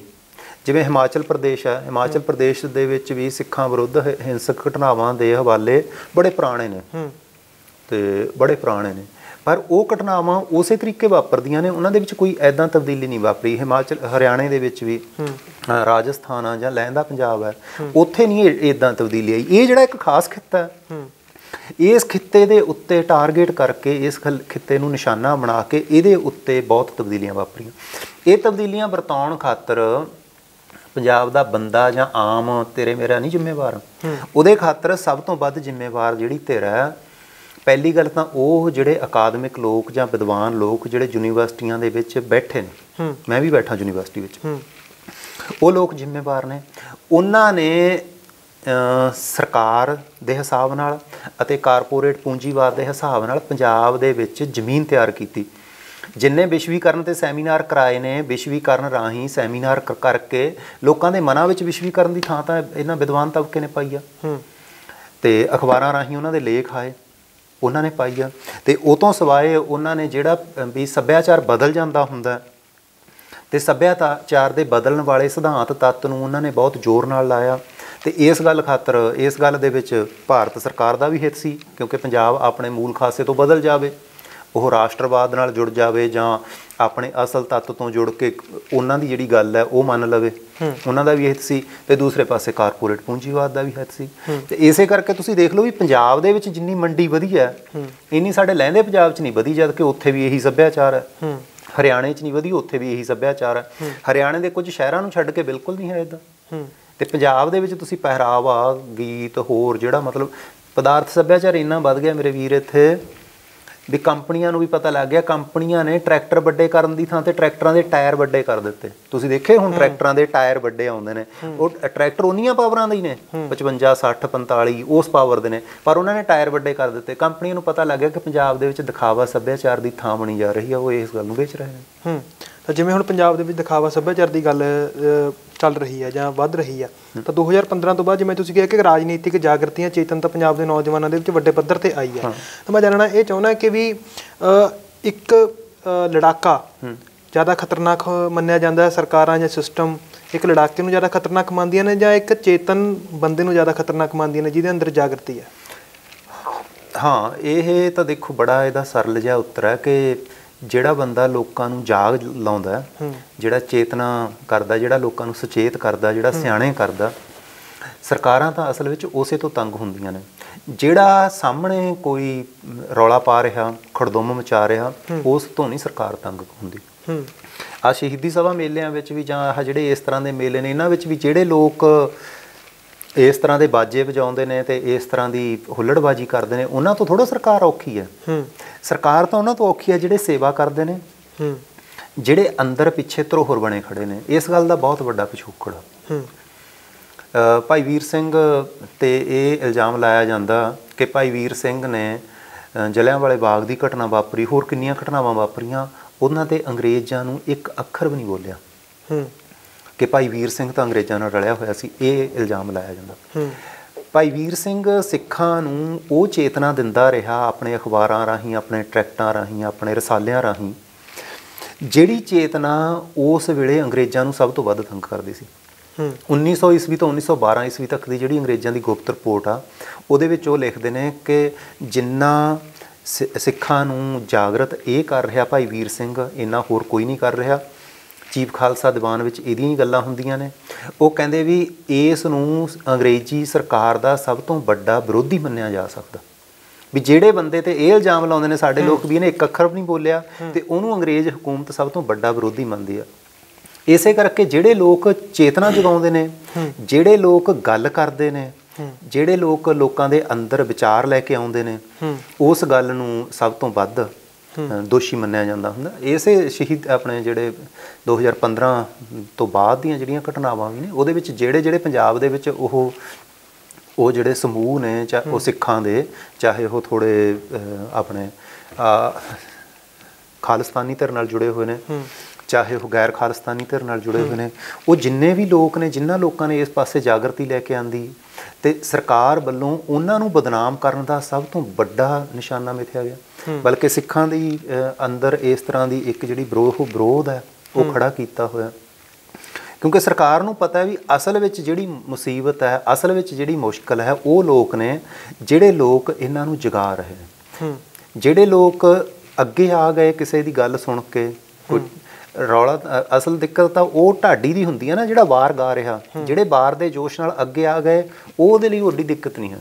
ਉਹਨਾਂ ਨੂੰ ਇਹ ਹੁੰਦਾ, ਇਸੇ ਕਰਕੇ ਤਾਂ ਉਹ ਕਹਿੰਦੇ ਵੀ ਮਾਂ ਮਾਰੋ, ਚੋਰ ਨੂੰ ਨਾ ਮਾਰੋ, ਚੋਰ ਦੀ ਮਾਂ ਨੂੰ ਮਾਰੋ। ਉਹ ਢਾਡੀ ਨੇ ਅੱਗੇ ਤਿਆਰ ਕਰਕੇ ਭੇਜੀ ਜਾਣੇ ਨੇ। ਹਾਂ, ਉਹ ਜਿਹੜੀ ਵੀਰਤਾ ਤੱਤ ਜਿਹੜਾ ਪੰਜਾਬ ਦਾ ਅਸਲ ਖਾਸੇ ਵੱਲ, ਜਿਹੜਾ ਸਿੱਖੀ ਵੱਲ, ਸਿੱਖਾਂ ਦੀ ਰਵਾਇਤ ਵੱਲ, ਜਿਹੜੀਆਂ ਖਾਲਸੇ ਦੀਆਂ ਪਰੰਪਰਾਵਾਂ ਨੇ, ਉਹਨਾਂ ਵੱਲ ਮੋੜਦਾ ਉਹ ਤੋਂ ਉਹ ਤੋੜ ਰਹੇ ਨੇ। ਤੇ ਜਿਵੇਂ ਜਿਹੜੀ ਇਹ ਘਟਨਾ ਹੈ, ਮੈਨੂੰ ਇਸ ਘਟਨਾ ਦੇ ਵਿੱਚ ਇੱਕ ਤੱਤ ਨਜ਼ਰ ਆਉਂਦੇ ਨੇ ਕਿ ਪੰਜਾਬ ਦੇ ਨੌਜਵਾਨਾਂ ਦੇ ਵਿੱਚ ਇੱਕ ਕਾਹਲ ਹੈ, ਪੰਜਾਬ ਦੇ ਨੌਜਵਾਨਾਂ ਦੇ ਵਿੱਚ ਇੱਕ ਘਬਰਾਹਟ ਜਾਂ ਭੜਕੜਾਹਟ ਵੱਧਦੀ ਜਾ ਰਹੀ ਹੈ। ਇਹ ਤੱਤ ਵਧਣ ਦੇ ਕਾਰਨ ਕੀ ਨੇ ਕਿ ਆਖਰ ਇਹਨਾਂ ਮੰਨ ਲਓ ਵੀ ਹਿੰਸਾ ਹੈ ਨੌਜਵਾਨਾਂ ਦੇ ਵਿੱਚ, ਉਹ ਇੰਨੀ ਵੱਡੀ ਪ੍ਰਵਿਰਤੀ ਦੇ ਵਿੱਚ ਵੱਧ ਕਿਉਂ ਰਹੀ ਹੈ? ਇਹਦਾ ਦੇਖੋ ਮੂਲ ਕਾਰਨ ਇਹ ਹੁੰਦਾ ਵੀ ਜਿਹੜੀ ਨਾ ਕਿਸੇ ਸੱਭਿਆਚਾਰ ਦੀ ਮੂਲ ਕੀਮਤ ਹੁੰਦੀ ਹੈ। ਜਦੋਂ ਤੁਸੀਂ ਪੰਜਾਬੀ ਸੱਭਿਆਚਾਰ ਦੀਆਂ ਕਿਤਾਬਾਂ ਪੜ੍ਹੋ ਜਾਂ ਤੁਸੀਂ ਸਿੱਖੀ ਦੀਆਂ ਕਿਤਾਬਾਂ ਪੜ੍ਹੋ ਤਾਂ ਉੱਥੇ ਤੁਹਾਨੂੰ 2-3 ਗੱਲਾਂ ਬੜੀਆਂ ਸਾਫ਼ ਰੂਪ ਵਿੱਚ ਮਿਲ ਜਾਣਗੀਆਂ। ਇੱਕ ਤਾਂ ਪਹਿਲੀ ਗੱਲ ਇਹ ਕਿ ਪੰਜਾਬ ਦਾ ਹਰ ਬੰਦਾ ਜਿਹੜਾ ਉਹ ਕਿਰਤ ਨਾਲ ਜੁੜਿਆ ਹੋਇਆ ਜੀ। ਦੂਜਾ, ਉਹ ਬੰਦਾ ਆਪਣਾ ਜਿਹੜਾ ਕੋਈ ਮੂਲ ਉਹਦਾ ਉਦੇਸ਼ ਆ, ਆਦਰਸ਼ ਆ, ਉਹਦੇ ਨਾਲ ਕਿੰਨਾ ਕੁ ਜੁੜਿਆ ਹੈ, ਜਿਵੇਂ ਸਿੱਖੀ ਨਾਮ ਨਾਲ, ਗੁਰੂ ਨਾਨਕ ਸਾਹਿਬ ਨਾਲ। ਤੇ ਜਿਹੜੇ ਲੋਕ ਉਸ ਨਾਲ ਜੁੜੇ ਹੁੰਦੇ ਨੇ ਉਹਨਾਂ ਦੇ ਵਿੱਚ ਹੋਛਾਪਣ ਘੱਟ ਆਉਂਦਾ। ਤੇ ਜਦੋਂ ਲੋਕ ਆਪਣੀ ਉਸ ਧਾਰਨਾ ਤੋਂ ਟੁੱਟਣਾ ਸ਼ੁਰੂ ਕਰ ਦਿੰਦੇ ਨੇ, ਤਿਉਂ ਉਹਨਾਂ ਦੇ ਵਿੱਚ ਹੋਛਾਪਣਾ ਜਿਹੜਾ ਉਹ ਵੱਧਦਾ ਜਾਂਦਾ। ਉਹ ਹੋਛਾਪਣ ਕਿੰਨਾ ਵੀ ਵੱਧ ਸਕਦਾ। ਇਹ ਸਦਾ ਤੋਂ ਹੀ ਇਹ ਹੁੰਦਾ ਵੀ ਜਿਹੜੀ ਪਛਾਣ ਦੇ ਭੁਲੇਖੇ ਵਿੱਚ ਕੁਝ ਹੋਰ ਲੋਕ ਆ ਵੜਦੇ ਹੁੰਦੇ ਨੇ, ਉਹ ਪਛਾਣ ਕਿਸੇ ਹੋਰ ਦੀਆਂ ਕੁਰਬਾਨੀਆਂ 'ਤੇ ਖੜੀ ਹੁੰਦੀ ਹੈ। ਜਿਵੇਂ ਅੱਜ ਵੀ ਸਾਨੂੰ ਕਈ ਥਾਵਾਂ 'ਤੇ ਦਿੱਕਤ ਸਾਹਮਣੇ ਕਰਨੀ ਪੈਂਦੀ ਹੈ ਵੀ ਦਾੜੀ ਕੇਸਾਂ ਵਾਲਾ ਬੰਦਾ ਮਾੜੇ ਕੰਮ ਦੇ ਵਿੱਚ ਫਸ ਜਾਂਦਾ, ਤਾਂ ਉਹ ਲੋਕ ਕਹਿੰਦੇ ਨੇ ਜੀ ਇਹ ਦੇਖੋ ਜੀ ਸਿੱਖ ਕੀ ਕਰਦੇ ਨੇ। ਅਸਲ ਵਿੱਚ ਉਹ ਮਿਸਾਲ ਥੋੜ੍ਹਾ, ਉਹ ਤਾਂ ਇੱਕ ਆਮ ਦੁਨਿਆਵੀ ਬੰਦੇ ਸੀ ਜਿਹੜੇ ਉਹਨਾਂ ਨੇ ਦਾੜੀ ਕੇਸ ਰੱਖ ਲਏ ਤੇ ਉਹਨਾਂ ਵਿੱਚ ਬਿਮਾਰੀਆਂ ਤਾਂ ਉਨੀਆਂ ਹੀ ਨਹੀਂ ਜਿੰਨੀਆਂ ਹੁੰਦੀਆਂ ਨੇ। ਇੱਕ ਬੰਦਾ ਕੌਮ ਦਾ ਜਾਂ ਪੰਥ ਦਾ ਬਿੰਬ ਵੀ ਨਹੀਂ ਹੋ ਸਕਦਾ। ਤੇ ਅਸਲ ਗੱਲ ਤਾਂ ਉਹ ਹੈ ਵੀ ਉਹਦੇ ਪਿੱਛੇ ਤਾਂ ਉਹ ਖੜੇ ਹੁੰਦੇ ਨੇ ਲੋਕ ਜਿਹੜੇ ਲੋਕਾਂ ਨੇ ਉਹਦੇ ਖਾਤਰ ਕੁਰਬਾਨੀਆਂ ਦਿੱਤੀਆਂ ਹੋਈਆਂ ਨੇ। ਪੰਜਾਬ ਦੇ ਲੋਕਾਂ ਨੇ, ਦੇਖੋ ਪੰਜਾਬ ਦਾ ਜਿਹੜਾ ਸੱਭਿਆਚਾਰ ਹੈ ਇਹਦੇ 2 ਮੂਲ ਕੇਂਦਰੀ ਤੱਤ ਨੇ ਜੀ। ਇੱਕ ਹੈ ਕਿਰਤ, ਦੂਸਰਾ ਹੈ ਕਿਰਤ ਦੀ ਰਾਖੀ ਲਈ ਸ਼ਹਾਦਤ। ਇਹ ਦੋਵੇਂ ਜੇ ਕੋਈ ਬੰਦਾ ਇਸ ਨਾਲ ਜੁੜਿਆ ਹੋਇਆ ਤਾਂ ਉਹ ਹੰਕਾਰੀ, ਉਹ ਹੋਛਾ ਤੇ ਉਹ ਮੰਦਾ ਬੋਲਣ ਵਾਲਾ, ਉਹ ਸ਼ਾਬਦਿਕ ਹਿੰਸਾ ਵਾਲਾ ਹੋ ਹੀ ਨਹੀਂ ਸਕਦਾ। ਜਿਹੜਾ ਸ਼ਹਾਦਤ ਤੱਤ ਹੈ ਇਹ ਵੀਰਤਾ ਦਾ ਸਿਖਰਲਾ ਗੁਣ ਹੈ। ਇਹ ਉਦੋਂ ਜਾਗਦਾ ਜਦੋਂ ਬਿਲਕੁਲ ਐਨ ਸਿਖਰ 'ਤੇ ਆ ਖੜ੍ਹਦੀ ਹੈ। ਜਿਹੜੇ ਤੇਰੇ ਮੇਰੇ ਖਿਲਾਫ ਉਂਝੇ ਜਿਹੜੀ ਅਸੀਂ ਹੋਛੀ ਸ਼ਬਦਾਵਲੀ ਵਰਤਦੇ ਹਾਂ ਨਾ, ਜਿਹੜਾ ਹੋਛਾਪਣ ਹੈ, ਇਹ ਸਾਡੇ ਸੱਭਿਆਚਾਰ ਦਾ ਗੁਣ ਤੱਤ ਨਹੀਂ ਹੈ। ਸਾਡੇ ਬੰਦੇ ਤਾਂ ਮਤਲਬ ਇਹ ਨੇ, ਸਾਡੇ ਤਾਂ ਤੁਸੀਂ ਇੱਦਾਂ ਲਾਓ ਕਿ ਸਾਡੇ ਗੁਰੂ ਨੇ ਸਾਨੂੰ ਦਿੱਤਾ ਤੱਤ ਉਹ ਇਹ ਹੈ ਕਿ ਅਖੀਰ ਤੱਕ ਤੱਤੀ ਤਵੀ 'ਤੇ ਬੈਠ ਗਏ, ਉਦੋਂ ਬਾਅਦ ਪੈਦਾ ਹੋਇਆ ਜਿਹੜਾ। ਹਾਲਾਂਕਿ ਐਸੀ ਗੱਲ ਥੋੜ੍ਹਾ ਕਿ ਵੀਰਤਾ ਹੈ ਨਹੀਂ ਸੀ ਸਾਡੇ ਵਿੱਚ ਜਾਂ ਗੁਰੂ ਲੜ ਨਹੀਂ ਸੀ ਸਕਦੇ, ਇਸ ਤਰ੍ਹਾਂ ਦੀ ਗੱਲ ਥੋੜ੍ਹਾ ਸੀ। ਉਹ ਤਾਂ ਇਹ ਆ ਵੀ ਉਹ ਮਤਲਬ ਝੱਲਣ ਦਾ ਮਾਦਾ ਸਾਨੂੰ ਕਿੱਥੋਂ ਤੱਕ ਦਿੱਤਾ। ਤਾਂ ਜਿਹੜੀ ਸਿੱਖਾਂ ਦੇ ਵਿੱਚ ਵੀਰਤਾ ਤੱਤ ਹੈ ਉਹ ਉਦੋਂ ਪ੍ਰਗਟ ਹੋਣਾ ਜਦੋਂ ਮਤਲਬ ਸਿਰ ਤੋਂ ਪਾਣੀ ਲੰਘ ਜਾਂਦਾ, ਉਦੋਂ ਪ੍ਰਗਟ ਹੋਣਾ। ਜਿਵੇਂ ਇੱਕ ਨਾ ਮੇਰਾ ਸਵਾਲ ਰਹਿ ਗਿਆ ਕਿ ਜਿਵੇਂ ਗੀਤ ਸੰਗੀਤ ਦੀ ਗੱਲ ਚੱਲ ਰਹੀ ਸੀ, ਤਾਂ ਹੁਣ ਜਿਹੜੇ ਅਨੰਦਪੁਰ ਸਾਹਿਬ ਜਿਹੜੇ ਗੀਤ ਚੱਲਦੇ ਸੀ ਉਹ ਤਾਂ ਇੱਕ ਧਾਰਮਿਕ ਵਿਰਤੀ ਵਾਲੇ, ਜਾਂ ਆਪਾਂ ਉਹਨੂੰ ਚੜ੍ਹਦੀ ਕਲਾ ਦੇ ਗਾਣੇ ਕਹਿ ਸਕਦੇ ਹਾਂ, ਜਾਂ ਰਿਲੀਜਨ ਦੇ ਨਾਲ ਜੁੜੇ ਹੋਏ ਗਾਣੇ ਨੇ, ਪੰਥ ਦੇ ਨਾਲ ਜੁੜੇ ਹੋਏ ਗਾਣੇ ਨੇ, ਜੋ ਸਿੱਖ ਸੰਘਰਸ਼ ਦੇ ਗਾਣੇ ਨੇ। ਗਾਣੇ ਦਾ ਨੌਜਵਾਨ ਉਸ ਤਰ੍ਹਾਂ ਦੀ ਵਜਾ ਰਹੇ ਸੀ, ਹਾਲਾਂਕਿ ਉੱਥੇ ਜਿਹੜੀ ਸਟੰਟਗਿਰੀ ਕਰਦੇ ਨੇ ਨੌਜਵਾਨ, ਉਹ ਬਹੁਤ ਵੱਡੇ ਪੱਧਰ ਤੇ ਕਈ ਸਾਲਾਂ ਤੋਂ ਚੱਲ ਰਹੀ ਹੈ, ਜਿਸ ਨੂੰ ਰੋਕਿਆ ਜਾ ਰਿਹਾ ਸੀ। ਉਹ ਉਪਜਦੀ ਉਹਨਾਂ ਗਾਣਿਆਂ ਚੋਂ ਹੀ ਆ। ਪਰ ਫਿਰ ਉਹ ਗਾਣੇ ਵੀ ਗਲਤ ਨੇ, ਜਾਂ ਉਹ ਗਾਣੇ ਕਿਸ ਤਰ੍ਹਾਂ ਦਾ ਇੰਪੈਕਟ ਪਾਉਂਦੇ ਨੇ? ਦੋ ਗੱਲਾਂ ਹੁੰਦੀਆਂ ਨੇ। ਜਿਹੜਾ ਗੀਤ ਹੁੰਦਾ, ਗੀਤ ਵਿੱਚ ਦੋ ਚੀਜ਼ਾਂ ਸ਼ਾਮਲ ਹੁੰਦੀਆਂ ਨੇ, ਇੱਕ ਹੁੰਦਾ ਬੋਲ, ਇੱਕ ਹੁੰਦਾ ਸੰਗੀਤ ਜੀ। ਤਾਂ ਪੰਜਾਬ ਦੇ ਵਿੱਚ ਜਿਹੜਾ ਉਹ ਸੰਗੀਤ ਹੈ, ਜਿਹੜਾ ਉੱਚੀ ਸੁਰ ਵਾਲਾ ਸੰਗੀਤ ਹੈ, ਉਹ ਸੰਗੀਤ ਨਿਰਸੰਦੇਹ ਉਹ ਢਾਡੀ ਵਾਰਾਂ ਤੋਂ ਆਇਆ ਹੋਇਆ। ਅਤੇ ਉਹਦੇ ਵਿੱਚ ਕਈ ਵਾਰੀ ਕੁਛ ਬਹੁਤ ਗੱਲਾਂ ਹੁੰਦੀਆਂ ਨੇ, ਕੰਮ ਦੀਆਂ ਗੱਲਾਂ ਵੀ ਹੁੰਦੀਆਂ ਨੇ, ਅਤੇ ਕਈ ਵਾਰੀ ਉਹਦੇ ਵਿੱਚ ਬਹੁਤ ਕੁਛ ਹੋਰ ਊਲ ਜਲੂਲ ਵੀ ਰਲ ਜਾਂਦਾ, ਜਿਹੜਾ ਕਿ ਉਹ ਸੰਗੀਤ ਰਾਹੀਂ ਉਹ ਸਾਡੇ ਬੰਦਿਆਂ ਦੇ ਮਨਾਂ ਵਿੱਚ ਪੈ ਜਾਂਦਾ ਅਤੇ ਉਹ ਸੱਚ ਨਹੀਂ ਹੁੰਦਾ। ਦੂਸਰੀ ਗੱਲ ਇਹ ਹੈ ਕਿ ਜਿਹੜੇ ਇਸ ਤਰ੍ਹਾਂ ਦੇ ਗੀਤ ਨੇ, ਉਹ ਗੀਤਾਂ ਦਾ ਪਿਛੋਕੜ ਬਿਲਕੁਲ ਹੋਰ ਤਰ੍ਹਾਂ ਦਾ। ਇਹ ਗੀਤ ਸਾਡੇ ਬੰਦਿਆਂ ਨੂੰ ਵੀਰਤਾ ਦੇਣ ਲਈ ਜਾਂ ਸਾਡੇ ਪੰਜਾਬ ਦੀ ਰਾਖੀ ਕਰਨ ਲਈ ਨਹੀਂ ਆ ਰਹੇ, ਇਹ ਮੰਡੀ ਵਿੱਚੋਂ ਆ ਰਹੇ ਨੇ। ਇਹਨਾਂ ਗੀਤਾਂ ਨਾਲ ਪੈਸਾ ਕਮਾਇਆ ਜਾ ਰਿਹਾ, ਇਹ ਗੀਤ ਵੇਚੇ ਜਾ ਰਹੇ ਨੇ, ਅਤੇ ਸਾਡੇ ਬੰਦੇ ਜਿਹੜੇ ਇਹ ਕੰਮ ਕਰ ਰਹੇ ਨੇ, ਅਸੀਂ ਉਹਨਾਂ ਦੇ ਗਾਹਕ ਹਾਂ। ਅਸੀਂ ਇੱਕ ਕਿਸੇ ਪਰਾਏ ਬੰਦੇ ਦੀ ਮਤਲਬ ਸਾਨੂੰ ਲੱਗ ਰਿਹਾ ਵੀ ਸਾਡਾ ਗੀਤ ਹੈ, ਪਰ ਉਹੀ ਗਾਉਣ ਵਾਲਾ ਜਿਹੜਾ ਗੀਤ ਉਹ ਦੂਸਰੇ 2-4 ਦਿਨਾਂ ਬਾਅਦ ਜਾਂ ਥੋੜ੍ਹੇ ਸਮੇਂ ਬਾਅਦ ਹੋਰ ਤਰ੍ਹਾਂ ਦਾ ਗੰਦਾ ਮੰਦਾ ਗੀਤ ਗਾ ਦਿੰਦਾ। ਠੀਕ ਹੈ, ਇਹ ਗੀਤ ਜਿਹੜੇ ਆ ਰਹੇ ਨੇ, ਇਹ ਅਸਲ ਪੰਜਾਬ ਦੀ ਉਸ ਤਰੀਕੇ ਦੀ ਭਲਾਈ ਵਿੱਚੋਂ ਨਹੀਂ ਆ ਰਹੇ, ਉਹ ਆ ਰਹੇ ਨੇ ਵਪਾਰ ਵਿੱਚੋਂ, ਮੰਡੀ ਵਿੱਚੋਂ। ਤਾਂ ਇਹਨਾਂ ਗੀਤਾਂ ਨੇ ਜਿਹੜੇ ਉਹ ਬਿਰਤੀ ਵਿੱਚੋਂ ਆ ਰਹੇ ਨੇ, ਜਿਸ ਤਰ੍ਹਾਂ ਦਾ ਉਹਨਾਂ ਦਾ ਫਿਲਮਾਂਕਣ ਹੋ ਰਿਹਾ, ਉਹਨਾਂ ਨੇ ਸਾਡੇ ਲਈ ਮੁਸ਼ਕਿਲ ਖੜੀ ਕਰਨੀ ਸੀ। ਦੂਸਰੀ ਗੱਲ, ਜੇ ਉਹ ਜਿਹੜਾ ਗੀਤ ਹੈ, ਦੇਖੋ ਕੋਈ ਸੱਭਿਆਚਾਰ ਜਦੋਂ ਉਹ ਖੜਦੁੰਮ ਮਚਾਉਣ ਲੱਗ ਜਾਂਦਾ ਨਾ, ਤਾਂ ਇਹਦਾ ਮਤਲਬ ਉਹਦੇ ਲਈ ਸੰਕਟ ਖੜਾ ਹੋ ਗਿਆ। ਜਿਹੜਾ ਬੋਧੀਆਂ ਬਾਰੇ ਮੰਨਿਆ ਗਿਆ ਕਿ ਜਦੋਂ ਇੱਥੋਂ ਬੋਧੀਆਂ ਨੂੰ ਇਹਨਾਂ ਨੇ, ਇੱਥੋਂ ਦਾ ਜਿਹੜਾ ਵਿਪਰਵਾਦੀ ਸੱਭਿਆਚਾਰ ਆ, ਇਹਨਾਂ ਨੇ ਮਜਬੂਰ ਕਰਕੇ ਤੰਗ ਹਾਲਤ ਵਿੱਚ ਭੇਜ ਦਿੱਤਾ, ਤਾਂ ਉਦੋਂ ਉਹ ਬੋਧੀ ਨੇ ਜਿਹੜੇ ਉਹ ਵੱਧ ਰੌਲਾ ਪਾਉਣ ਲੱਗ ਗਏ ਸੀ, ਖੜਦੁੰਮ ਮਚਾਉਣ ਲੱਗ ਗਏ ਸੀ। ਅਤੇ ਸਾਡੇ ਬੰਦੇ ਵੀ ਜਿਹੜਾ ਉਹ ਗੀਤ ਵਜਾ ਰਹੇ ਨੇ, ਉਹ ਗੀਤ ਨਹੀਂ ਵਜਾਉਣਾ ਚਾਹੀਦਾ। ਮੈਂ ਇਹ ਕਹਿਣਾ ਵੀ ਜੇ ਤੁਸੀਂ ਸਿੱਖਾਂ ਦੇ ਮੇਲਿਆਂ 'ਤੇ ਜਾ ਰਹੇ ਹੋ, ਤਾਂ ਤੁਸੀਂ ਉੱਥੇ ਗੁਰਬਾਣੀ ਕੀਰਤਨ ਸੁਣੋ। ਉੱਥੇ ਗੁਰਦੁਆਰਿਆਂ ਦੇ ਵਿੱਚ ਹੈਗਾ, ਕਿੰਨੇ ਕਥਾ ਕੀਰਤਨ ਚੱਲ ਰਹੇ ਨੇ। ਤਾਂ ਇਹ ਜਿਹੜਾ ਇਹ ਕੀ ਹੈ ਵੀ ਇਹ ਹੁਣ ਇੱਥੇ ਅਸੀਂ ਵੀ ਹੁੰਦੇ ਹਾਂ ਫਤਿਹਗੜ੍ਹ ਸਾਹਿਬ, ਇੱਥੇ ਬਹੁਤੀ ਵਾਰੀ ਉਹ ਕੰਨ ਪਾਈ ਨਹੀਂ ਸੁਣਦੀ ਹੁੰਦੀ, ਤੁਹਾਨੂੰ ਦੂਜੇ ਨੂੰ ਗੱਲ ਵੀ ਬੜੇ ਜ਼ੋਰ ਨਾਲ ਦੱਸਣੀ ਪੈਂਦੀ ਹੈ। ਅਨੰਦਪੁਰ ਸਾਹਿਬ ਦਾ ਤਾਂ ਮਤਲਬ ਬਹੁਤ ਉਲਟ ਹੁੰਦਾ ਇੱਥੇ ਨਾਲੋਂ ਮਾਹੌਲ। ਇੱਥੇ ਤਾਂ ਬਹੁਤ ਜ਼ਿਆਦਾ ਸੋਗ ਵਾਲਾ ਅਤੇ ਬੜੇ ਸਿਦਕ ਵਾਲਾ ਮਾਹੌਲ ਹੁੰਦਾ। ਉੱਥੇ ਤਾਂ ਬਿਲਕੁਲ ਹੋਲੇ ਮਹੱਲੇ ਦੇ ਵਿੱਚ ਬਹੁਤ ਹੁੱਲੜਬਾਜ਼ੀ ਹੁੰਦੀ ਹੈ। ਇਸ ਲਈ ਜਿਹੜਾ ਉਹ ਗੀਤ ਆ ਰਿਹਾ, ਜਿਹਨੂੰ ਅਸੀਂ ਇਹ ਕਹਿ ਰਹੇ ਹਾਂ, ਚਾਹੇ ਉਹ ਮਤਲਬ ਸਿੱਖ ਸ਼ਬਦ ਦਾ ਜਾਂ ਤੱਤ ਦਾ ਵੀ ਆ ਰਿਹਾ, ਉਹ ਸਿੱਖ ਰੂਪ ਵਜੋਂ ਜਾਂ ਸਿੱਖ ਪਰੰਪਰਾ ਵਜੋਂ ਨਹੀਂ ਪ੍ਰਗਟ ਹੋ ਰਿਹਾ, ਉਹ ਮੰਡੀ ਵਜੋਂ ਪ੍ਰਗਟ ਹੋ ਰਿਹਾ, ਅਤੇ ਸਾਡੇ ਬੰਦਿਆਂ ਨੂੰ ਗਾਹਕ ਬਣਾ ਰਿਹਾ, ਅਤੇ ਸਾਡੇ ਬੰਦਿਆਂ ਦੇ ਆਪਸ ਵਿੱਚ ਰਿਸ਼ਤੇ ਵਿਗਾੜ ਰਿਹਾ।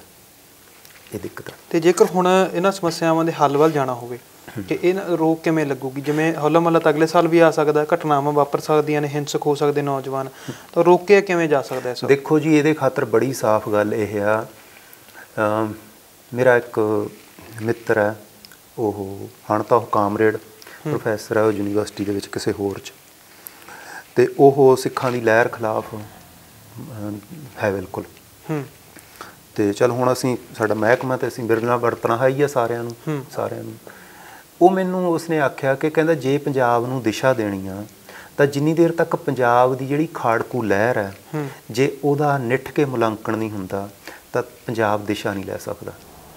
ਵੀ ਚਾਹੇ ਉਹ ਠੀਕ ਸੀ, ਚਾਹੇ ਉਹ ਗਲਤ ਸੀ, ਉਹਦਾ ਮੁਲਾਂਕਣ ਕਰਨਾ ਪੈਣਾ। ਮੰਨ ਲਓ ਵੀ ਇੱਕ ਉਹ ਬੰਦਾ ਜਿਨ੍ਹਾਂ ਨੂੰ ਇਹ ਲੱਗਦਾ ਹੈ ਕਿ ਖਾੜਕੂ ਲਹਿਰ ਬਿਲਕੁਲ ਗਲਤ ਸੀ, ਸੰਤ ਜਰਨੈਲ ਸਿੰਘ ਬਿਲਕੁਲ ਗਲਤ ਸੀ, ਜੇ ਉਹਨਾਂ ਨੂੰ ਵੀ ਇਹ ਜਾਪ ਰਿਹਾ ਕਿ ਪੰਜਾਬ ਨੂੰ ਖਾੜਕੂ ਲਹਿਰ ਦਾ ਨਿੱਠ ਕੇ ਮੁਲਾਂਕਣ ਕਰਨ ਦੀ ਲੋੜ ਹੈ, ਤਾਂ ਇਹ ਗੱਲ ਦਾ ਮਤਲਬ ਮੈਂ ਵੀ ਬਿਲਕੁਲ ਇਹ ਦਾਅਵੇ ਨਾਲ ਕਹਿਣਾ, ਜਿੰਨੀ ਦੇਰ ਤੱਕ ਖਾੜਕੂ ਲਹਿਰ ਦਾ ਨਿੱਠਵੇਂ ਰੂਪ ਵਿੱਚ ਮੁਲਾਂਕਣ ਨਹੀਂ ਹੁੰਦਾ, ਉਹਦੇ ਪਿੱਛੇ ਕਾਰਕ ਕਿਹੜੇ ਸੀ, ਉਸ ਤੋਂ ਬਾਅਦ ਸਰਕਾਰ ਦੀਆਂ ਨੀਤੀਆਂ ਕਿਵੇਂ ਬਦਲੀਆਂ, ਸਰਕਾਰ ਨੇ ਵਿੱਦਿਆ ਵਿੱਚ ਤਬਦੀਲੀ ਕਿਵੇਂ ਲੈ ਕੇ ਆਂਦੀ, ਸੱਭਿਆਚਾਰਕ ਖੇਤਰ ਵਿੱਚ ਤਬਦੀਲੀ ਕਿਵੇਂ ਲੈ ਕੇ ਆਂਦੀ, ਮੀਡੀਆ ਵਿੱਚ ਤਬਦੀਲੀ ਕਿਵੇਂ ਲੈ ਕੇ ਆਂਦੀ, ਅਤੇ ਵੱਖੋ ਵੱਖਰੇ ਸਾਡੇ ਪ੍ਰਵਾਸ ਦਾ ਵਰਤਾਰਾ ਕਿਵੇਂ ਸ਼ੁਰੂ ਹੋਇਆ। ਜਿੰਨੀ ਦੇਰ ਤੱਕ ਅਸੀਂ ਇਹ ਸਾਰੇ ਜਿਹੜੇ ਅੰਦਰਲੇ ਪਿਛਲੇ ਘੁੰਡੀਆਂ ਨੇ, ਪਿਛਲੇ ਸਵਾਲ ਨੇ, ਉਹ ਨਹੀਂ ਖੋਲ੍ਹਦੇ, ਉਨੀ ਦੇਰ ਤੱਕ ਅਸੀਂ ਅਗਲੇ ਜਿਹੜੇ ਸਾਨੂੰ ਮੁਸ਼ਕਲਾਂ ਨੇ ਉਹ ਆਉਂਦੀਆਂ ਰਹਿਣਗੀਆਂ। ਇਹਨਾਂ ਮੁਸ਼ਕਲਾਂ ਨੂੰ ਖੋਲ੍ਹਣ ਖਾਤਰ ਤੁਹਾਨੂੰ ਗੁਜ਼ਾਰਿਸ਼ ਕਰਦਾ ਮੈਂ, ਜਿਹੜੇ ਤੁਸੀਂ ਇਸ ਉਪਰਾਲੇ ਵਿੱਚ ਲੱਗੇ ਹੋਏ ਹੋ, ਤੁਸੀਂ ਕਰੋ। ਜਿਹੜਾ ਸਾਡੇ ਵਾਲਾ ਮਹਿਕਮਾ ਹੈ, ਅਸੀਂ ਸਾਡਾ ਕੋਈ ਉਨੀ ਲੋਕਾਂ ਤੱਕ ਸਾਡੀ ਪਹੁੰਚ ਤਾਂ ਨਹੀਂ ਹੁੰਦੀ, ਪਹੁੰਚ ਤਾਂ ਤੁਹਾਡੇ ਰਾਹੀਂ ਹੋਣੀ ਆ, ਅਤੇ ਉਹ ਸਾਡੇ ਵਾਲੇ ਮਹਿਕਮੇ ਨੂੰ ਇਸ ਖਾਤਰ ਮੱਥ ਕੇ ਚਿੰਤਨ ਕਰਨਾ ਚਾਹੀਦਾ। ਜਿਹੜੀਆਂ ਸਿੱਖਾਂ ਦੀਆਂ ਸੰਸਥਾਵਾਂ ਨੇ, ਵੱਡੀਆਂ ਸੰਸਥਾਵਾਂ ਨੇ ਜਿਹੜੀਆਂ, ਉਹ ਚਾਹੇ ਬਾਹਰਲੇ ਦੇਸ਼ਾਂ ਦੀਆਂ ਨੇ, ਚਾਹੇ ਪੰਜਾਬ ਤੋਂ ਬਾਹਰ ਦੀਆਂ ਨੇ, ਚਾਹੇ ਪੰਜਾਬ ਦੀਆਂ ਨੇ, ਚਾਹੇ ਸਿੱਖਾਂ ਦੀਆਂ ਸਾਰੀਆਂ ਸਾਂਝੀਆਂ ਨੇ, ਉਹਨਾਂ ਨੂੰ ਨਿੱਠ ਕੇ ਇਸ ਮਸਲੇ ਦੇ ਉੱਤੇ ਇਹਨਾਂ ਸਵਾਲਾਂ ਨੂੰ ਮੁਖਾਤਬ ਹੋਣਾ ਚਾਹੀਦਾ। ਕਿਉਂਕਿ ਪੰਜਾਬ ਦੇ ਵਿੱਚ ਇੱਕ ਦਿੱਕਤ ਕੀ ਹੈ ਕਿ ਖਾੜਕੂ ਲਹਿਰ ਤੋਂ ਬਾਅਦ ਇੱਕ ਬੜਾ ਵੱਡਾ ਸਦਮਾ ਲੱਗਿਆ ਲੋਕਾਂ ਨੂੰ। ਉਹਦੇ ਵਿੱਚੋਂ ਜਿਹੜਾ ਇੱਥੋਂ ਦੀ ਰਾਜਨੀਤਿਕ ਜਮਾਤ ਆ, ਜਿਹੜਾ ਇੱਥੋਂ ਦਾ ਪਦਵੰਤਾ ਵਰਗ ਹੈ, ਉਹ ਨਿਕਲ ਹੀ ਨਹੀਂ ਸਕਿਆ। ਉਹ ਅਜੇ ਤੱਕ ਵੀ ਉਸ ਦੀ ਗੱਲ, ਤੁਸੀਂ ਬੰਦਿਆਂ ਨੂੰ ਮੰਨ ਲਓ, ਕਿਸੇ ਬੰਦੇ ਨੂੰ ਸਵਾਲ ਕਰ ਲਓ, ਬੰਦਾ ਟਲ ਜਾਂਦਾ ਉਸ ਗੱਲ ਤੋਂ, ਉਹਦਾ ਉੱਤਰ ਦੇਣਾ। ਜਿੰਨੀ ਦੇਰ ਤੱਕ ਅਸੀਂ ਉਸ ਮਸਲੇ ਨੂੰ, ਉਸ ਗੰਢ ਨੂੰ ਨਹੀਂ ਖੋਲਾਂਗੇ ਤਾਂ ਇਸ ਤਰ੍ਹਾਂ ਦੀਆਂ ਘਟਨਾਵਾਂ ਨੂੰ ਅਸੀਂ ਠੀਕ ਰੂਪ ਵਿੱਚ ਨਹੀਂ ਸਮਝ ਸਕਾਂਗੇ। ਤਾਂ ਜਿਵੇਂ ਉਹ ਇੱਥੇ ਜਿਹੜੀ ਇਹ ਘਟਨਾ ਵਾਪਰੀ ਹੈ, ਉਸ ਘਟਨਾ ਦੇ ਵਿੱਚ ਉਹਨੂੰ ਖੋਲ੍ਹ ਕੇ ਦੇਖਿਆ ਜਾਵੇ ਤਾਂ ਜਿਹੜਾ ਇੱਕ ਹੋਰ ਨੌਜਵਾਨ ਜ਼ਖਮੀ ਪਿਆ, ਉਸ ਨੌਜਵਾਨ ਦੇ ਪਰਿਵਾਰ ਨੇ ਕਿਹਾ ਕਿ ਸਾਡਾ ਨੌਜਵਾਨ ਦਾ ਤਾਂ ਕਸੂਰ ਨਹੀਂ ਸੀ, ਗਲਤੀ ਦੇਣ ਲੱਗ ਗਈ ਹੈ, ਮਾਰਨ ਵਾਲੇ ਕੋਈ ਹੋਰ ਨੇ। ਤਾਂ ਉਹ ਉੱਥੇ ਇਹ ਹੈ ਵੀ ਇੱਕ ਲੜਾਈ ਹੋਈ ਹੈ ਵੱਡੇ ਪੱਧਰ ਦੇ ਉੱਤੇ। ਤਾਂ ਹੁਣ ਅਜਿਹੀਆਂ ਲੜਾਈਆਂ ਨੂੰ ਰੋਕਣ ਦੇ ਲਈ ਜਿਹੜੇ ਸਾਡੇ ਕੌਮੀਅਤ ਦੇ ਆਗੂ ਨੇ, ਜਾਂ ਜਿਹੜੇ ਅਗਵਾਈ ਕਰਨ ਵਾਲੇ ਨੇ, ਚਾਹੇ ਸੰਸਥਾ ਦੀ ਅਗਵਾਈ ਕਰਨ ਵਾਲੇ ਨੇ, ਜੋ ਹੋਰ ਨੇ, ਉਹ ਨੌਜਵਾਨਾਂ ਨੂੰ ਕਿਸ ਪਾਸੇ ਉਹਨਾਂ ਨੂੰ ਸੇਧ ਦੇਣੀ ਚਾਹੀਦੀ, ਕਿਸ ਪਾਸੇ ਲੈ ਕੇ ਜਾਣਾ ਚਾਹੀਦਾ ਆ? ਇੱਕ ਤਾਂ ਦੇਖੋ, ਸਭ ਤੋਂ ਪਹਿਲੀ ਗੱਲ ਇਹ ਆ ਕਿ ਨੌਜਵਾਨਾਂ ਨੂੰ ਜਿਹੜੀ ਸਿੱਖ ਰਵਾਇਤ ਹੈ ਵੀਰਤਾ ਦੀ ਜੀ, ਅਤੇ ਦੂਸਰੇ ਪਾਸੇ ਸੰਤਤਾਈ ਦੀ, ਉਸ ਬਾਰੇ ਦੱਸਣਾ ਚਾਹੀਦਾ। ਉਹਨਾਂ ਨੂੰ ਇਹ ਦੱਸਣਾ ਚਾਹੀਦਾ ਕਿ ਜਿਹੜੀ ਇਕੱਲੀ ਵੀਰਤਾ ਹੈ, ਜਿਹੜੀ ਇਕੱਲੀ ਜੁਰਤ ਹੈ, ਇਹ ਇਕੱਲੇ ਦਮਗਜੇ ਨੇ, ਇਹ ਕੁਛ ਨਹੀਂ ਹੁੰਦੇ ਜਿੰਨੀ ਦੇਰ ਤੱਕ ਉਸ ਦੇ ਪਿੱਛੇ ਗਿਆਨ, ਸੋਹਜ, ਧਰਮ, ਇਖਲਾਕ ਨਹੀਂ ਹੈਗਾ। ਜਿੰਨੀ ਦੇਰ ਤੱਕ ਗੁਰੂ ਸਾਹਿਬ ਨੇ ਬੰਦਿਆਂ ਨੂੰ ਹਥਿਆਰ ਵਰਤਣ ਦੀ ਜਾਚ ਦਿੱਤੀ ਤਾਂ ਹਥਿਆਰ ਦਿੱਤਾ। ਮੁਸਲਮਾਨਾਂ ਦੇ ਕਈ ਚਿੰਤਕ ਇਹ ਆਖਦੇ ਨੇ ਕਿ ਜਿਹੜੀ ਇਹ ਤਲਵਾਰ ਆ ਨਾ, ਇਹ ਹੁਣ ਸਿੱਖਾਂ ਦੀ ਇਸ ਕਰਕੇ ਹੋ ਗਈ ਕਿਉਂਕਿ ਇਹਨਾਂ ਨੂੰ ਸਾਡੇ ਨਾਲੋਂ ਵੱਧ ਵਰਤਣ ਦੀ ਜਾਚ ਆ ਗਈ, ਉਹ ਆਪ ਆਖਦੇ ਨੇ। ਤਾਂ ਇੱਕ ਤਾਂ ਇਹ ਕਾਰਨ ਹੈਗਾ। ਦੂਸਰੀ ਗੱਲ ਇਹ ਹੈ ਕਿ ਇਹ ਜਿੰਨੇ ਵੀ ਜਿਹੜੇ ਨੌਜਵਾਨ ਵਰਗ ਹੈ ਸਾਡਾ, ਉਹਨਾਂ ਨੂੰ ਜਿਹੜਾ ਕੋਈ ਸਰਕਾਰ ਦਾ ਵਰਤਾਰਾ ਹੈ ਉਹਦੇ ਬਾਰੇ ਵੱਧ ਤੋਂ ਵੱਧ ਸੁਚੇਤ ਕਰਨਾ ਚਾਹੀਦਾ। ਤੀਸਰੀ ਗੱਲ ਇਹ ਹੈ ਕਿ ਜਿਹੜਾ ਇਹ ਉਹ ਸੋਸ਼ਲ ਮੀਡੀਆ ਦੇ ਵਿੱਚ ਨੇ, ਅਤੇ ਸੋਸ਼ਲ ਮੀਡੀਆ ਦੀ ਜਿਹੜੀ ਹਿੰਸਾ ਉਹਨੂੰ ਕਿਸੇ ਨਾ ਕਿਸੇ ਤਰੀਕੇ ਘਟਾਉਣ ਲਈ ਯਤਨ ਕਰਨਾ ਚਾਹੀਦਾ, ਜਿਹਦੇ ਵਿੱਚ ਬਹੁਤ ਬੰਦੇ, ਬਹੁਤ ਭਲੇ ਮਾਨਸ, ਬਹੁਤ ਵਧੀਆ ਬੰਦੇ ਲੱਗੇ ਹੋਏ ਨੇ, ਅਤੇ ਉਹਨੂੰ ਘਟਾਉਣ ਦਾ ਯਤਨ ਕਰਨਾ ਚਾਹੀਦਾ।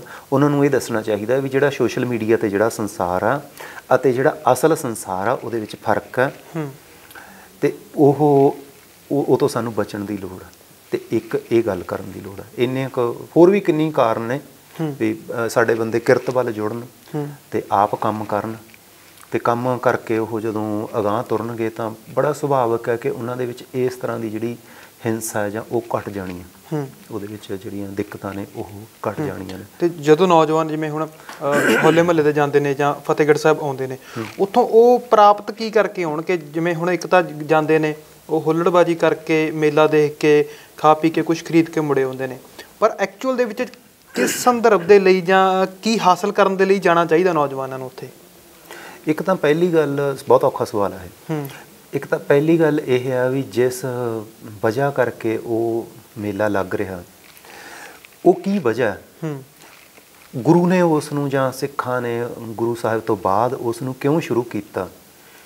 ਕਿਹੜਾ ਤੱਤ ਵੰਡਣ ਖਾਤਰ ਉਹਨਾਂ ਨੇ ਸ਼ੁਰੂ ਕੀਤਾ? ਇੱਕ ਤਾਂ ਉਹ ਉੱਥੋਂ ਲੈ ਕੇ ਆਉਣਾ ਚਾਹੀਦਾ। ਦੂਸਰੀ ਗੱਲ, ਜਿਹੜੇ ਜਿਵੇਂ ਮੁਸਲਮਾਨਾਂ ਦਾ ਸਭ ਤੋਂ ਵੱਡਾ ਮੇਲਾ ਮੱਕਾ ਹੈ, ਮੱਕੇ ਦੇ ਵਿੱਚ ਜਿਹੜੇ ਉਹ ਉੱਥੇ ਲੱਗਦੇ ਨੇ, ਹੱਜ ਦਾ ਮੇਲਾ ਲੱਗਦਾ ਉਹਨਾਂ ਉੱਥੇ। ਉਹ ਜਿਹੜਾ ਹੱਜ ਹੈ, ਉਹ ਸਾਰੀ ਦੁਨੀਆ ਦੇ ਮੁਸਲਮਾਨਾਂ ਨੂੰ ਜੋੜਨ ਦਾ ਇੱਕ ਬਹੁਤ ਵੱਡਾ ਕਾਰਕ ਹੈ। ਮਤਲਬ ਦੁਨੀਆ ਭਰ ਦੇ ਵਿੱਚ ਮੁਸਲਮਾਨ ਵੱਖੋ ਵੱਖਰੀਆਂ ਬੋਲੀਆਂ ਬੋਲਦੇ ਨੇ, ਵੱਖੋ ਵੱਖਰੇ ਦੇਸ਼ਾਂ ਵਿੱਚ ਰਹਿੰਦੇ ਨੇ, ਵੱਖੋ ਵੱਖਰੀਆਂ ਸਰਕਾਰਾਂ ਨੇ, ਪਰ ਉਹ ਹੱਜ ਉਹਨਾਂ ਨੂੰ ਆਪਸ ਵਿੱਚ ਉਹਨਾਂ ਦੇ ਧਰਮ ਨਾਲ, ਪਰੰਪਰਾ ਨਾਲ ਜੋੜਨ ਦਾ ਕਾਰਕ ਹੈ। ਤਾਂ ਸਾਡੇ ਜਿਹੜੇ ਮੇਲੇ ਚਾਹੀਦੇ ਨੇ, ਸਾਡੇ ਸਾਰੇ ਵਿਸ਼ਵ ਭਰ ਦੇ ਸਿੱਖਾਂ ਨੂੰ ਇੱਕ ਸਾਂਝੇ ਰੂਪ ਵਿੱਚ ਇਕੱਤਰ ਕਰਨ ਦਾ ਕਾਰਕ ਹੋਣੇ ਚਾਹੀਦੇ ਨੇ। ਸਾਡੇ ਬੰਦਿਆਂ ਨੂੰ, ਸਾਰਿਆਂ ਨੂੰ, ਜਿਹੜੇ ਵੀ ਬੰਦੇ ਨੂੰ ਐਂ ਲੱਗਦਾ ਕਿ ਮੈਂ ਜ਼ਿੰਮੇਵਾਰ ਹਾਂ, ਜਿਹੜੇ ਵੀ ਬੰਦੇ ਨੂੰ ਐਂ ਲੱਗਦਾ ਕਿ ਮੈਂ ਸਿਆਣਾ, ਜਿਹੜੇ ਵੀ ਬੰਦੇ ਨੂੰ ਐ ਲੱਗਦਾ ਕਿ ਮੈਂ ਗੁਰੂ ਸਾਹਿਬ ਦੇ ਆਦਰਸ਼ ਤੇ ਚੱਲਦਾ, ਉਹਨੂੰ ਇਸ ਗੱਲ ਖਾਤਰ ਬਾਹ ਲਾਉਣੀ ਚਾਹੀਦੀ ਹੈ ਕਿ ਉਹ ਜਿਹੜਾ ਸਿੱਖਾਂ ਦੇ ਵਿੱਚ ਏਕਤਾ ਲਿਆਉਣ ਵਾਲਾ, ਸਿੱਖਾਂ ਵਿੱਚ ਇਤਫਾਕ ਲਿਆਉਣ ਵਾਲਾ, ਉਸ ਗੱਲ ਨੂੰ ਜੋੜਨਾ ਚਾਹੀਦਾ। ਬੰਦੇ ਨੂੰ ਇਹ ਸਮਝਣਾ ਚਾਹੀਦਾ ਵੀ ਅਸੀਂ ਦੂਜੇ ਬੰਦਿਆਂ ਨੂੰ ਕਿਵੇਂ ਸਮਝਣਾ, ਜਿਹੜੇ ਉੱਥੇ ਹੋਰ ਲੋਕ ਆ ਰਹੇ ਨੇ ਉਹਨਾਂ ਨਾਲ ਰਹਿਣਾ ਕਿਵੇਂ ਆ। ਮਤਲਬ ਇੱਥੇ ਸਾਡੇ ਵੇਲੇ ਸ਼ਹੀਦੀ ਸਭਾ 'ਤੇ ਅਸੀਂ ਯੂਨੀਵਰਸਿਟੀ ਵੱਲੋਂ ਰਿਹਾਇਸ਼ ਦਿੰਦੇ ਹਾਂ ਜੀ, ਅਤੇ ਕਈ ਵਾਰੀ ਇੰਨਾ ਦਬਾਅ ਪੈ ਜਾਂਦਾ ਕਿ ਰਿਹਾਇਸ਼ ਦਾ ਬਹੁਤ ਜ਼ਿਆਦਾ ਦਬਾਅ ਪੈ ਜਾਂਦਾ। ਤਾਂ ਇੱਦਾਂ ਥੋੜ੍ਹਾ ਵੀ ਅਸੀਂ ਲੋਕਾਂ ਨਾਲ ਲੜਦੇ ਹਾਂ। ਅਸੀਂ ਇਹ ਆ ਵੀ ਅਸੀਂ ਬੰਦਿਆਂ ਨੂੰ ਬੇਨਤੀ ਕਰਦੇ ਹਾਂ ਵੀ ਤੁਸੀਂ ਜੇ ਬਸ 2 ਦਿਨ ਨੇ ਅਤੇ ਤੁਸੀਂ ਬਸ ਸਹਿ ਲਓ, ਕਿਉਂਕਿ ਸਿਆਲਾਂ ਦੇ ਦਿਨ ਨੇ, ਤੁਸੀਂ ਨਾਲ ਲੱਗ ਕੇ ਪੈ ਜਾਓ, ਔਖੇ ਹੋ ਕੇ ਪੈ ਜਾਓ, 2 ਦਿਨ ਨੇ ਔਖੇ ਨਾ। ਤਾਂ ਇਸ ਤਰੀਕੇ ਸਾਨੂੰ ਮਤਲਬ ਜਦੋਂ ਬੰਦਿਆਂ ਨਾਲ ਦੂਜਿਆਂ ਨਾਲ ਵਿਚਰਨਾ ਚਾਹੀਦਾ। ਭੀੜ ਵਿੱਚ ਕੁਛ ਦਿੱਕਤਾਂ ਆਉਣੀਆਂ ਬੜੀਆਂ ਸੁਭਾਵਿਕ ਹੁੰਦੀਆਂ ਨੇ, ਪਰ ਉਹਨਾਂ ਦਾ ਹੱਲ ਕਰਨ ਖਾਤਰ ਬੇਨਤੀ ਨੂੰ ਕਰਨਾ ਚਾਹੀਦਾ। ਇਸ ਬਾਰੇ ਮੈਂ ਤੁਹਾਨੂੰ ਦੱਸਾਂ, ਕੁਛ ਮੁੰਡਿਆਂ ਨੇ ਇੱਥੇ ਫਤਿਹਗੜ੍ਹ ਸਾਹਿਬ ਸ਼ਹੀਦੀ ਸਭਾ ਦੇ ਉੱਤੇ ਜਿਹੜੀਆਂ ਸਾਹਿਬਜ਼ਾਦਿਆਂ ਨਾਲ ਸੰਬੰਧਿਤ ਕਾਰਟੂਨੀ ਫਿਲਮਾਂ ਸੀ ਉਹ ਰੋਕਣ ਦਾ ਉਪਰਾਲਾ ਕਰਿਆ। ਉਹ ਉਹਨਾਂ ਨੇ ਬੰਦਿਆਂ ਨੂੰ ਜਾ ਕੇ ਬੇਨਤੀਆਂ ਕੀਤੀਆਂ ਅਤੇ ਬੰਦਿਆਂ ਨੇ ਮਤਲਬ ਜਮਾਂ ਹੀ ਇਤਰਾਜ਼ ਨਹੀਂ ਕੀਤਾ ਅਤੇ ਇੰਨੇ ਠੀਕ ਤਰੀਕੇ ਮੰਨ ਲਈਆਂ ਗੱਲਾਂ, ਅਤੇ ਅਗਾਂਹ ਨੂੰ ਉਹਨਾਂ ਨੇ ਇਹ ਕਹਿ ਦਿੱਤਾ ਵੀ ਅੱਗੇ ਨੂੰ ਅਸੀਂ ਚਲਾਵਾਂਗੇ ਵੀ ਨਹੀਂ, ਵੀ ਇਹ ਸਿੱਖਾਂ ਦੇ ਆਦਰਸ਼ ਦੇ ਵਿਰੁੱਧ ਨੇ। ਤਾਂ ਬੰਦਿਆਂ ਨੂੰ ਜਦੋਂ ਤੁਸੀਂ ਬੇਨਤੀ ਨੂੰ ਗੱਲ ਕਰੋ ਜਾ ਕੇ ਤਾਂ ਇਹ ਗੱਲ ਹੋ ਜਾਂਦੀ ਹੈ। ਤਾਂ ਇੱਕ ਉਹਨਾਂ ਨੂੰ ਬੰਦਿਆਂ ਨੂੰ ਨਿਮਰਤਾ ਸਿੱਖਣੀ ਚਾਹੀਦੀ ਹੈ ਇੱਥੇ, ਨਿਮਰਤਾ ਦਾ ਜਿਹੜਾ ਤੱਤ। ਅਤੇ ਹੋਰ ਇਹ ਤੋਂ ਸਿਵਾਏ ਜਿਹੜੀਆਂ ਇਹ ਸ਼ਹੀਦੀ ਸਭਾ ਦੇ ਵਿੱਚ ਸਾਨੂੰ ਦਿੱਕਤਾਂ ਆਉਂਦੀਆਂ ਨੇ, ਮੰਨ ਲਓ ਪਾਰਕਿੰਗ ਦੀ ਦਿੱਕਤ ਆਉਂਦੀ ਆ, ਰਾਹਾਂ ਦੀ ਦਿੱਕਤ ਆਉਂਦੀ ਆ, ਲੋਕ ਰਾਹ ਘੇਰ ਲੈਂਦੇ ਨੇ, ਉੱਪਰ ਦੀ ਉੱਪਰ ਲੈ ਜਾਂਦੇ ਨੇ ਕਾਰਾਂ, ਹੈ ਨਾ, ਇਹ ਬਹੁਤ ਦਿੱਕਤਾਂ ਨੇ ਇਹ ਬਹੁਤ ਥਾਈਂ। ਤਾਂ ਸਾਡੇ ਬੰਦਿਆਂ ਨੂੰ ਇਹ ਸਿੱਖਣਾ ਚਾਹੀਦਾ ਕਿ ਅਸੀਂ ਕਤਾਰ ਵਿੱਚ ਹੀ ਖੜੀਏ। ਅਸੀਂ ਸਾਰੇ ਹੀ ਉਹ ਸ਼ਹੀਦੀ ਸਭਾ 'ਤੇ, ਉਹ ਹੋਲੇ ਮਹੱਲੇ 'ਤੇ, ਉਹ ਕਿਸੇ ਹੋਰ ਮੇਲੇ ਦੇ ਉੱਤੇ ਅਸੀਂ ਉੱਥੇ ਗੁਰੂ ਦੀ ਖੁਸ਼ੀ ਲੈਣ ਆਏ ਹਾਂ। ਅਸੀਂ ਉੱਥੇ ਸਾਡੇ ਪੰਜਾਬ ਦਾ ਕੋਈ ਭਵਿੱਖ ਜਾਂ ਕੋਈ ਕਣੀ ਸਵਾਰਨ ਆਇਆ, ਤਾਂ ਉਹ ਸਵਾਰਨ ਖਾਤਰ ਸਾਨੂੰ ਸਬਰ ਸਿੱਖਣਾ ਚਾਹੀਦਾ। ਜਿਹੜੀ ਕਾਹਲ ਦੀ ਤੁਸੀਂ ਗੱਲ ਕਰੀ ਸੀ ਨਾ, ਉਹ ਕਾਹਲ ਨੇ ਸਾਡੇ ਸਾਹਮਣੇ ਯੱਬ ਖੜਾ ਕੀਤਾ ਹੋਇਆ। ਜੇ ਸਾਡੇ ਬੰਦਿਆਂ ਵਿੱਚ ਸਬਰ ਹੋਵੇ ਤਾਂ ਵੱਡੇ ਤੋਂ ਵੱਡੀ ਟ੍ਰੈਫਿਕ ਭੀੜ ਬੜੇ ਸੌਖਿਆਂ ਲੰਘ ਜਾਂਦੀ ਆ। ਇੱਕ ਜਣੇ ਨੇ ਕੋਈ ਉਲਟੀ ਲਿਆ ਕੇ ਗੱਡੀ ਮੂਹਰੇ ਲਾ ਦਿੱਤੀ, ਉਹਦੇ ਪਿੱਛੇ ਹੋਰ ਲਾ ਦਿੱਤੀ, ਹੋਰ ਲਾ ਦਿੱਤੀ। ਇਹ ਬਲਕਿ ਇਕੱਲੇ ਮੇਲਿਆਂ ਵਾਲਿਆਂ ਨੂੰ ਨਹੀਂ, ਇਹ ਸਾਰੇ ਪੰਜਾਬ ਨੂੰ ਸਿੱਖਣ ਦੀ ਲੋੜ ਆ ਜੀ। ਸਾਰੇ ਪੰਜਾਬ ਦੇ ਵਿੱਚ ਬੜੀ ਵੱਡੀ ਦਿੱਕਤ ਆ ਰਹੀ ਹੈ, ਇਹਦੇ ਨਾਲ ਬਹੁਤ ਮਸਲੇ ਹੱਲ ਹੋ ਜਾਣਗੇ। ਤਾਂ ਬਹੁਤ ਬਹੁਤ ਧੰਨਵਾਦ ਜਿਹੜੇ ਤੁਸੀਂ ਆਪਣੇ ਕੀਮਤੀ ਵਿਚਾਰ ਨੇ ਉਹ ਸਾਡੇ ਨਾਲ ਸਾਂਝੇ ਕੀਤੇ ਨੇ। ਤਾਂ ਡਾਕਟਰ ਸਿਕੰਦਰ ਸਿੰਘ ਜੀ ਤੋਂ ਉਹ ਪੂਰੇ ਤਮਾਮ ਮਸਲੇ ਦਾ ਪਿਛੋਕੜ, ਮੌਜੂਦਾ ਪ੍ਰਸਥਿਤੀਆਂ ਅਤੇ ਭਵਿੱਖ ਦੇ ਵਿੱਚ ਕੀ ਹੱਲ ਕੀਤੇ ਜਾਣ, ਉਹ ਗੱਲਬਾਤ ਜਾਣਨ ਦੀ ਕੋਸ਼ਿਸ਼ ਕੀਤੀ ਹੈ। ਤਾਂ ਬੇਨਤੀ ਇਹੀ ਹੈ ਕਿ ਸ਼ਹੀਦੀ ਜੋੜ ਮੇਲ ਨੂੰ ਜੋੜ ਮੇਲ ਰਹਿਣ ਦਿੱਤਾ ਜਾਵੇ, ਉਹਨਾਂ ਨੂੰ ਮੇਲਾ ਨਾ ਬਣਾਇਆ ਜਾਵੇ, ਕਿਉਂਕਿ ਇਹ ਇੱਕ ਆਪਣੇ ਅਕੀਦਿਆਂ ਦੇ ਨਾਲ, ਆਪਣੀਆਂ ਜੜ੍ਹਾਂ ਦੇ ਨਾਲ ਜੁੜਨ ਦਾ ਢੰਗ ਹੈ। ਇੱਕ ਜਦੋਂ ਅਸੀਂ ਆਪਣੇ ਜੋੜ ਮੇਲਾਂ ਉੱਤੇ ਪਹੁੰਚਦੇ ਹਾਂ ਤਾਂ ਉੱਥੇ ਅਸੀਂ ਆਪਣੇ ਧਾਰਮਿਕ ਅਕੀਦਿਆਂ ਦੇ ਨਾਲ, ਇਤਿਹਾਸ ਦੇ ਨਾਲ ਅਤੇ ਮੂਲ ਜੜ੍ਹਾਂ ਦੇ ਨਾਲ ਜੁੜਦੇ ਹਾਂ। ਤਾਂ ਇੱਥੇ ਪਹੁੰਚਣ ਵੇਲੇ ਸਾਡੇ ਨੌਜਵਾਨਾਂ ਨੂੰ ਇੱਕ ਖਾਸ ਬੇਨਤੀ ਹੈ ਕਿ ਜਿਵੇਂ ਕਿ ਸਿੰਘ ਸਾਹਿਬ ਨੇ ਆਖਿਆ ਹੈ ਕਿ ਜਿਹੜੀ ਹੋਛੇਬਾਜ਼ੀ ਸਾਡੇ ਵਿੱਚ ਵਾੜ ਦਿੱਤੀ ਗਈ ਹੈ, ਉਸ ਤੋਂ ਬਚਣ ਦਾ ਯਤਨ ਕੀਤਾ ਜਾਵੇ। ਜੋਸ਼ ਦੇ ਨਾਲ ਨਾਲ ਜਿਹੜੀ ਹੋਸ਼ ਦੀ ਭਾਵਨਾ ਆ ਉਸ ਨੂੰ ਵੀ ਚੇਤੇ ਰੱਖਿਆ ਜਾਵੇ ਅਤੇ ਆਪਣੇ ਧਾਰਮਿਕ ਅਕੀਦਿਆਂ ਨੂੰ, ਇਤਿਹਾਸ ਨੂੰ ਸਮਝਣ ਦੇ ਯਤਨ ਕੀਤੇ ਜਾਣ। ਤਾਂ ਤੁਸੀਂ ਬਣੇ ਰਹੋ PBC ਦੇ ਨਾਲ। ਕੈਮਰਾਮੈਨ ਸਹਿਯੋਗੀ ਰਾਮ ਕੁਮਾਰ ਦੇ ਨਾਲ ਮੈਨੂੰ ਮਨਦੀਪ ਸਿੰਘ ਨੂੰ ਦਿਓ ਇਜਾਜ਼ਤ। ਧੰਨਵਾਦ। ਵਾਹਿਗੁਰੂ ਜੀ ਕਾ ਖਾਲਸਾ, ਵਾਹਿਗੁਰੂ ਜੀ ਕੀ ਫਤਿਹ।